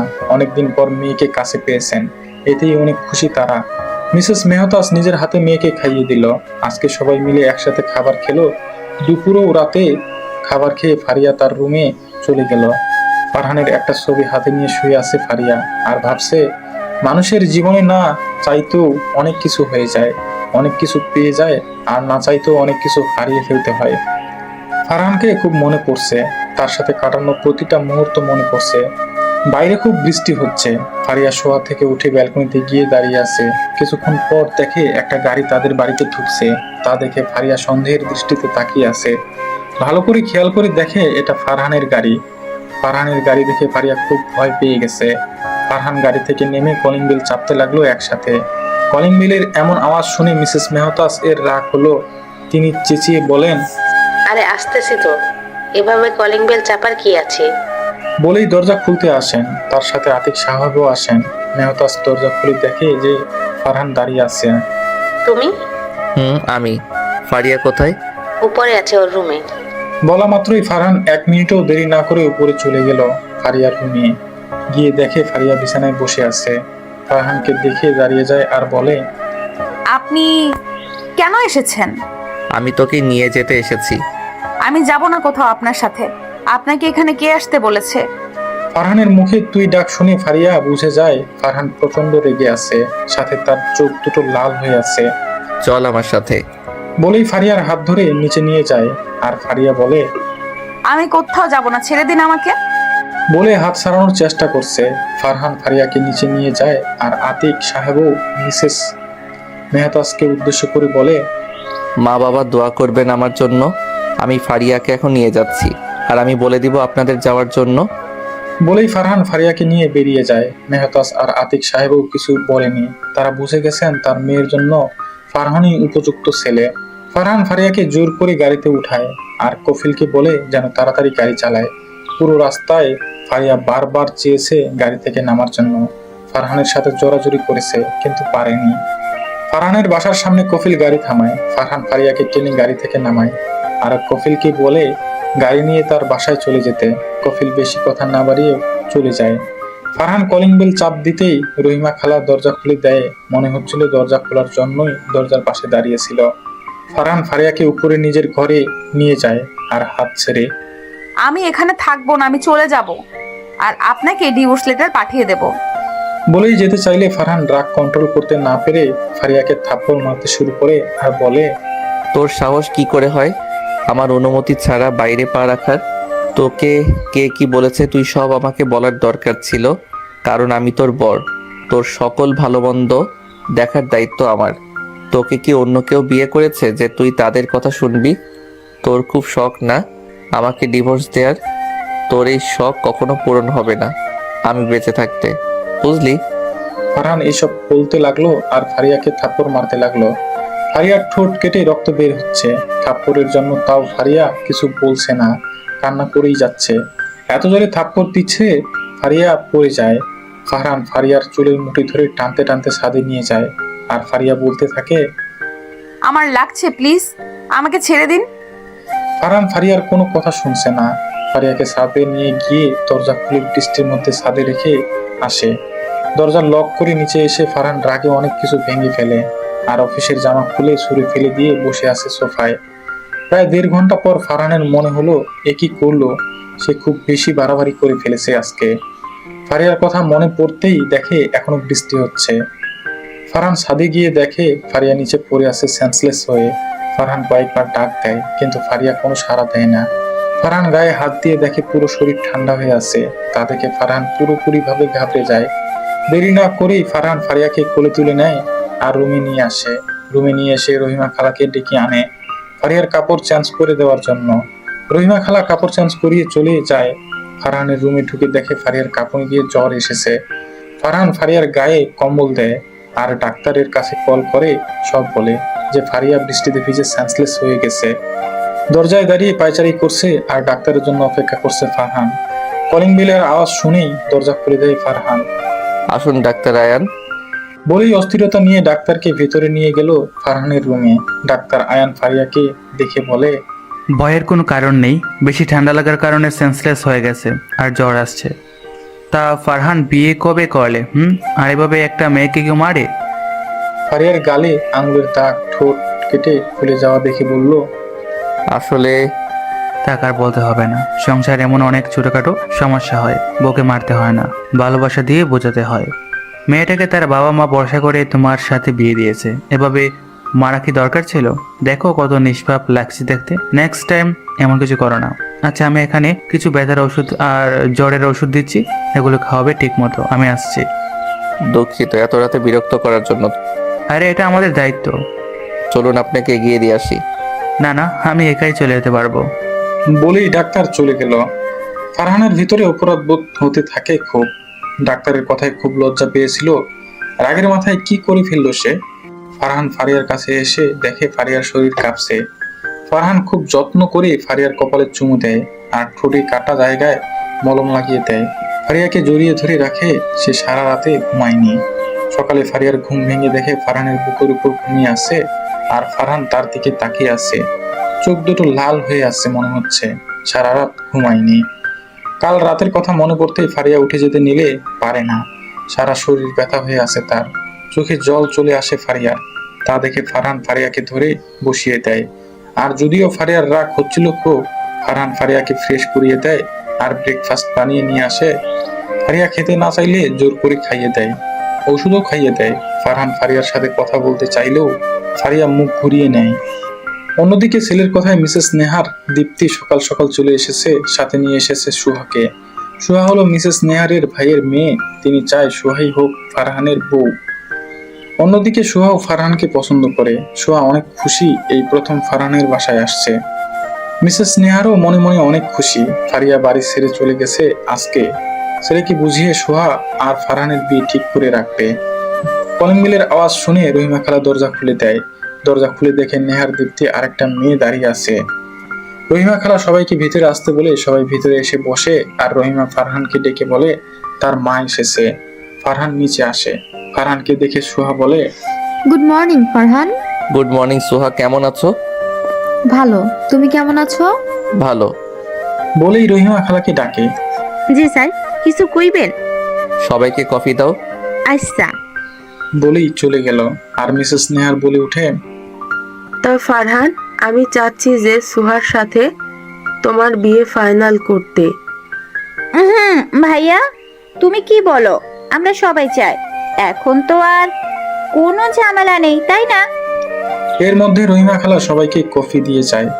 খালা ফাড়িকেও দিয়ে আসো কফি। আচ্ছা। ফারিকে ফারহান? আমার বউ। তুমি বিয়ে করেছো ফারহান? কিন্তু ফুপ্পি যে আমাকে আজকে নিয়ে আসলো। ফারহান, এসব কি বলছিস তুই? ওই অলক্ষণে মেয়ে না কাল চলে গেছে। তুমি কি ভাবছো আমি ওর রূপগুণ দেখে ভালোবেসেছি, নাকি যে ওর অসম্পূর্ণতার কথা শুনে ওকে ছুঁড়ে ফেলে দিব? ভুল ভাবছো তুমি। তোমার কথায় ও বাসা থেকে চলে গিয়েছিল ঠিকই, কাল রাতেই আমি ওকে নিয়ে আসি। ভাইয়া, তোমার মাথা ঠিক আছে? তুমি ওকে আবার নিয়ে এসেছো বাসায়? দীপ্তি, তুই চুপ কর, বড়দের কথার মাঝে কথা বলবি না। চুপ করবো মানে? ও চলে যাবার পরও কেন নিয়ে আসছো? আমরা মানুষের কথা শুনতে পারবো না। দীপ্তি, তোকে চুপ করতে বলছি। এখন তো আমাকে চুপ করতেই হবে, মানুষ তো আমাদের কথা শোনাবে। মা, তুমি কিছু বলছো না কেন? একটা থাপ্পড় দিব। মানুষের কথার খবর তুই কি রাখিস? তোর যখন বাচ্চা নষ্ট হয়ে গেছিল, তাসিন কি ডিভোর্স দিয়ে দিয়েছে? তারপর থেকে যে বাচ্চা হচ্ছে না, কই তাসিন তো তোকে ছেড়ে যাসনি, বরং বলেছে আমাদের বাসায় থাকতে। যখন তোর শাশুড়ি মেনে নিবে তখন তোকে আবার নিয়ে যাবে। এই যে এতদিন বাবার বাসায় পড়ে আছিস, মানুষ তো আমাকে কথা শোনায়। কি সমস্যা তোমার বোনের? তোমার বোন শ্বশুরবাড়ি যায় না কেন? আমি কি তোকে কখনো কিছু বলেছি? পাড়া প্রতিবেশী তো আমাকে কথা শোনায় তোকে নিয়ে। কই আমি তো কখনো অভিযোগ করিনি বাসায়। অন্যের দিকে আঙুল তোলার আগে নিজের দিকে তোল। তুই কেমন তা চিন্তা কর। আর মা, তোমাকে বলি, সব মানুষের সব কিছু ধারণ ক্ষমতা আল্লাহ দেয়নি। আল্লাহ চাইলে তো আমাদের বাচ্চা হতেই পারে, তাই না? তুমি কেন বুঝতে চেষ্টা করছো না? তুমি কি চাও না আমি ভালো থাকি? আর অনেক মানুষেরই তো বাচ্চা হয়, তাই না? ওদের কি ডিভোর্স দিয়ে দিতে হবে? তাই বলে প্রয়োজনে বাচ্চা দত্তক নেব? আর আল্লাহ ইচ্ছে করলে তো আমাদের ঘরে বাচ্চা দিতে পারে, তাই না? তোমরা একজন মেয়ে হয়ে অন্য একজন মেয়ের সংসার কিভাবে ভাঙতে চাও? তোমাদের মতো কিছু মহিলার কারণে অনেক নারী শান্তিমতো সংসার করতে পারে না। যে সংসারে শান্তি নেই সেখানে বাচ্চা দিয়ে কি হবে? কখনো ভেবে দেখেছো? আমি যদি ফারিয়াকে নিয়ে সুখী হই তাহলে তো তোমার খুশি হওয়ার কথা। তাই দয়া করে ফারিয়াকে আমার থেকে আর আলাদা করার চেষ্টা করো না প্লিজ মা, হাত জোর করে বলছি। আমার কোনো বাচ্চা লাগবে না, আমি ওকে ভালোবাসি। বাচ্চা হলেও বাসবো, না হলেও বাসবো। আমি যদি 1 বছর আগে জানতাম ফারিয়া এই সামান্য কারণে আমাকে ছেড়ে গেছে, তাহলে তখনই খুঁজে বের করে বিয়ে করে ফেলতাম। 1টা বছর আমাকে তিলে তিলে মরতে হতো না। যদি এটা কোনো মোহ বা আবেগ হতো তাহলে আমি ওকে 1 বছর আগেই ভুলে যেতে পারতাম। আমার নিজের জীবন সম্পর্কে বোঝার যথেষ্ট জ্ঞান আছে। আমি এখন ছোট নই, নিজের ভালো খারাপ সব বুঝি। তোমরা যদি বলো আমি তোমাদের সব কিছু ছেড়ে চলে যাব, কখন আর তোমাদের সামনে দাঁড়াবো না, সম্পত্তির দাবিও করব না। আমি ফারিয়াকে নিয়ে থাকতে চাই কারণ আমি ওকে খুব ভালোবাসি। ফুপ্পি, তুমি তো আমাকে আগে বলনি ফারহান কাউকে ভালোবাসে বা বিয়ে করেছে। আমাকে বললে তো আমি আর আগ্রহ করতাম না। আর ফুপ্পি, ফারহান যাকে নিয়ে সুখে থাকতে চায় হোক না। আর সত্যি তো, বাচ্চা কাচ্চা এসব আল্লাহর দান, আল্লাহ চাইলে কি না করতে পারে। মিসেস নেহার এতক্ষণ পর মুখ খুললেন। ফারহান, আমি সত্যিই দুঃখিত। আমি সব সময় ভেবে গেছি সমাজের মানুষ কি বলবে, প্রতিবেশীরা কি বলবে। আমার তোমার দিকটা ভাবার দরকার ছিল। তোমার খুশিতে আমার খুশি হওয়ার দরকার ছিল। সত্যিই তো, বাচ্চা হলেই তো সব সম্পর্ক ঠিক থাকে না। একটা সম্পর্ক তো ভালোবাসার বন্ধন, এর ওপর নির্ভর করে। আমি ফারিয়ার বাবা মায়ের সাথে কথা বলতে চাই।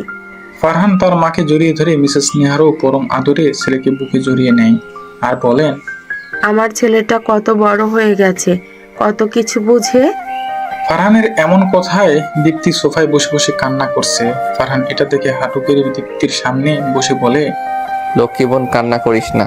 আমি এভাবে কষ্ট দিতে চাইনি, ক্ষমা করে দে তোর ভাইকে।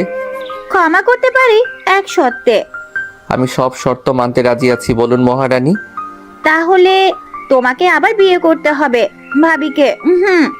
দীপ্তির এমন কথা শুনে ফারহান হো হো করে হেসে দেয় আর বলে, তোর শর্তে আমি রাজি। তাহলে আমরা আজকে বাসায় যাই, শপিং করতে হবে। উফ, আমার কত কাজ। না, আজকে বাসায় যেতে হবে না, এখানে থাক। তোরা সোয়াকে নিয়ে এলি। না বাবা, সুহা পরে আবার আসবে, এখন অনেক কাজ। সবাইকে ইনভাইট করতে হবে, তোর বিয়ের কার্ড ছাপাতে হবে, ফারিয়ার বাবা মায়ের সাথে কথা বলতে হবে। আমরা বরং আজ যাই। মিসেস নেহার, দীপ্তি আর সুহা চলে গেল। এতক্ষণ উপর থেকে দাঁড়িয়ে সব দেখলো ফারিয়া। নিজের প্রতি এমন ভালোবাসা দেখে খুব অবাক হয়। ফারিয়া নিজে কখনোই ভাবেনি ফারহান তাকে এতটা ভালোবাসে। খুব আফসোস হচ্ছে ফারহানকে এভাবে কষ্ট দেওয়াতে, কিন্তু তা ফারহানকে কিছুতেই বুঝতে দেবে না ফারিয়া। ফারহানের মা চলে যাওয়ার পর ফারিয়া রুমে এসে শুয়ে থাকে। ফারহান কফিলের কাছে কল দিয়ে বলে আজকে অফিসে যাবে না, সে যাতে সব দেখে রাখে। ফারহান অনেকক্ষণ পর রুমে আসে, এসে দেখে ফারিয়া শুয়ে আছে। ফারহান ফারিয়ার পাশে গিয়ে হাত ধরে বলে, কালকে রাতের জন্য আমি সত্যি দুঃখিত জান। ফারিয়া কিছু না বলে হাতটা ছাড়িয়ে নিল। দুপুরে ফারিয়া ফ্রেশ হয়ে এসে দেখে ফারহান খাবার নিয়ে বসে আছে। বসো, আমি খাইয়ে দিচ্ছি তোমাকে। ফারিয়া কিছু না বলে ব্যালকনিতে গিয়ে দাঁড়িয়ে থাকে আর ফারহান বলে উঠে, সকাল থেকে আমি কিছু খাইনি, সে খবর তো কেউ রাখে না। এখন যদি খাবার খেতে না আসো, আমি এখনো খাবো না। আমি মরে গেলেও তো কারো কোনো সমস্যা হবে না এখন। ফারহানের কথা শুনে ফারিয়া রুমে ঢুকেই ফারহানের কোলে বসে পড়ে। আর এটা দেখে ফারহান মুচকি হেসে ফারিয়াকে খাইয়ে দিতে শুরু করে। 2 লোকমা খাওয়ার পর ফারিয়া আর খাচ্ছে না দেখে ফারহান বলে, হা করো। ফারিয়া কিচ্ছু বলছে না, খাচ্ছেও না। ফারহান কিছু একটা ভেবে খাবার তার মুখে নেয়, তারপর আবার ফারিয়া খেতে শুরু করে। দুজনে খেয়ে নেয়। ফারিয়াকে ওষুধ খাইয়ে দেয় ফারহান। ফারিয়া শুয়ে থাকে। ফারহান এসে ফারিয়াকে বুকে নিয়ে শুয়ে থাকে। কেউ কোনো কথা বলে না। শরীর দুর্বল থাকায় ফারিয়া কখন ঘুমিয়ে গেছে সে নিজেও জানে না। ফারিয়া ঘুমানোর পর ফারহান ফারিয়াকে রেখে আস্তে করে উঠে চলে যায়। সন্ধ্যায় ফারিয়ার ঘুম ভাঙে। ফারিয়া উঠে ফ্রেশ হয়ে নেয়। এখন শরীর মোটামুটি সুস্থ লাগছে তার। অন্যদিকে ফারহানকে রুমে না দেখে ভাবলো হয়তো অফিসের কাজ করছে, কিন্তু অনেকক্ষণ পরেও যখন ফারহানকে দেখতে পেল না, ফারিয়ার মনের ভেতর অস্থিরতা শুরু হয়ে যায়। রহিমা খালার কাছে বারবার গিয়েও জিজ্ঞেস করতে পারছে না ফারহান কোথায়, বারবার ফিরে যাচ্ছে। রহিমা খালা ফারিয়ার এমন আচরণ দেখে মুস্কি মুস্কি হাসছে। তা দেখে ফারিয়া রুমে গিয়ে বসে আছে মন খারাপ করে। অনেকক্ষণ পর ফারিয়ার ফোনে মেসেজের শব্দ হলো। ফোন হাতে নিয়ে দেখে অচেনা নাম্বার থেকে একটা মেসেজ লেখা। বউ একটু ছাদে আসবে, অপেক্ষায় আছি। মেসেজ দেখে ফারিয়ার বুঝতে বাকি রইল না এটা ফারহান। আরেকটা মেসেজ আসে, বিছানায় একটা গিফট বক্স রাখা আছে, তাতে একটা শাড়ি আছে, ওটা পরে এসো প্লিজ প্লিজ বউ। ফারিয়া মুস্কি হেসে ফোন রেখে শাড়ি পরে নেয়। চোখে গাঢ় করে কাজল দেয় আর চুলগুলো ছেড়ে দেয়। কপালে ছোট্ট একটা কালো টিপ দিয়ে ছাদে চলে যায়। ফারিয়া ছাদে গিয়ে দেখে পুরো ছাদে মোমবাতি দিয়ে সাজানো আর গোলাপ ফুলের পাপড়ি ছিটানো। এক পাশে দোলনা, সেটা পুরোটাই ফুলে ঢাকা। তার উপর অনেকগুলো বেলুন, তাতে লেখা সরি। দোলনার সামনে একটা লাভ ফুলের পাপড়ির ভিতরে লেখা সরি বউ। আর ফারহান এক পাশে দাঁড়িয়ে আছে। ফারিয়া এত কিছু দেখে অবাক হয়ে যায়। তখন ফারহান বলে উঠে, কি হলো বউ, তোমার পছন্দ হয়নি? দাঁড়িয়ে আছো কেন, এসো। ফারহানের কথায় ফারিয়া তার সামনে গেল। ফারহান ফারিয়াকে দোলনায় বসিয়ে দিয়ে গিটার বাজিয়ে গান গাইতে শুরু করলো। मेरी राहें तेरे तक है, तुझ पे ही तो मेरा हक है, इश्क मेरा तू बस हक है, तुझ पे ही तो मेरा हक है। গান শেষ করে ফারহান ফারিয়ার কাছে গিয়ে হাঁটু গেড়ে বসে কানে ধরে বলে, বউ, আমি কখনো আর তোমাকে কষ্ট দিব না, প্রমিস। আমাকে ক্ষমা করো প্লিজ। বাবুই, ক্ষমা না করলে কি তোমার কথা মতো তোমার দেওয়া শাড়ি পরে এসেছি নাকি? বলেই ফারহানকে তুলে জড়িয়ে ধরে। আর ফারহান ফারিয়ার কানের কাছে গিয়ে বলে, বউ, তোমাকে খুব সুন্দর লাগছে, প্রেমে পড়ে গেছি।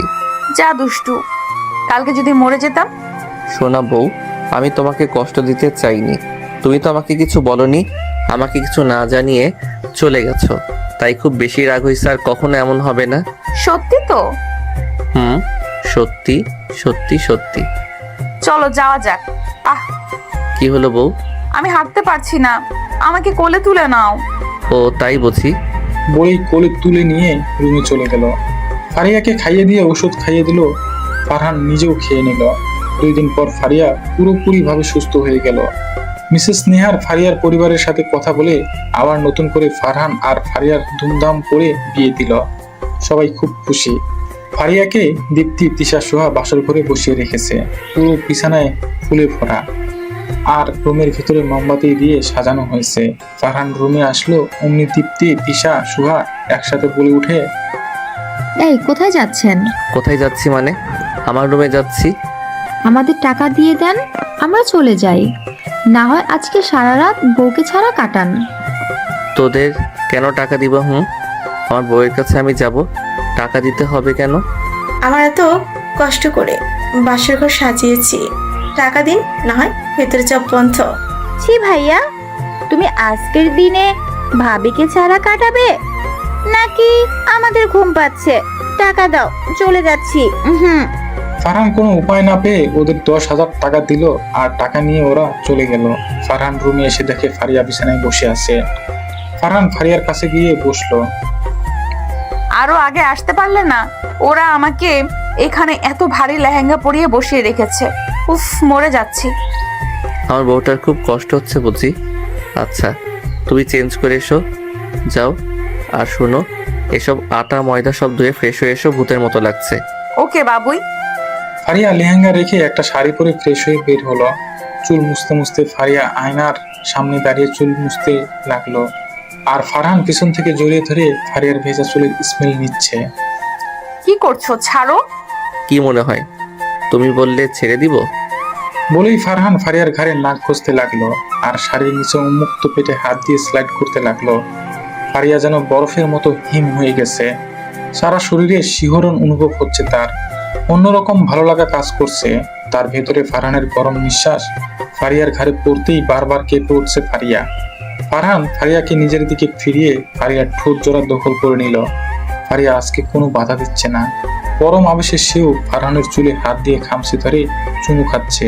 ফারিয়া চায় ফারহান তাকে খুব ভালোবাসুক, তাদের মাঝে আরো কোনো দূরত্ব না থাকুক। ফারহান ফারিয়াকে কোলে তুলে নিল আর দুজনে ডুব দিল নিজেদের ভালোবাসায়। তাদের জন্য অপেক্ষা করছে সুন্দর একটা ভবিষ্যৎ, মিষ্টি একটা সকাল। অনেক কষ্টে পূর্ণতা পেল তাদের ভালোবাসা। ভালো থাকুক ফারহান ফারিয়ার ভালোবাসা, বেঁচে থাকুক তাদের ভালোবাসা।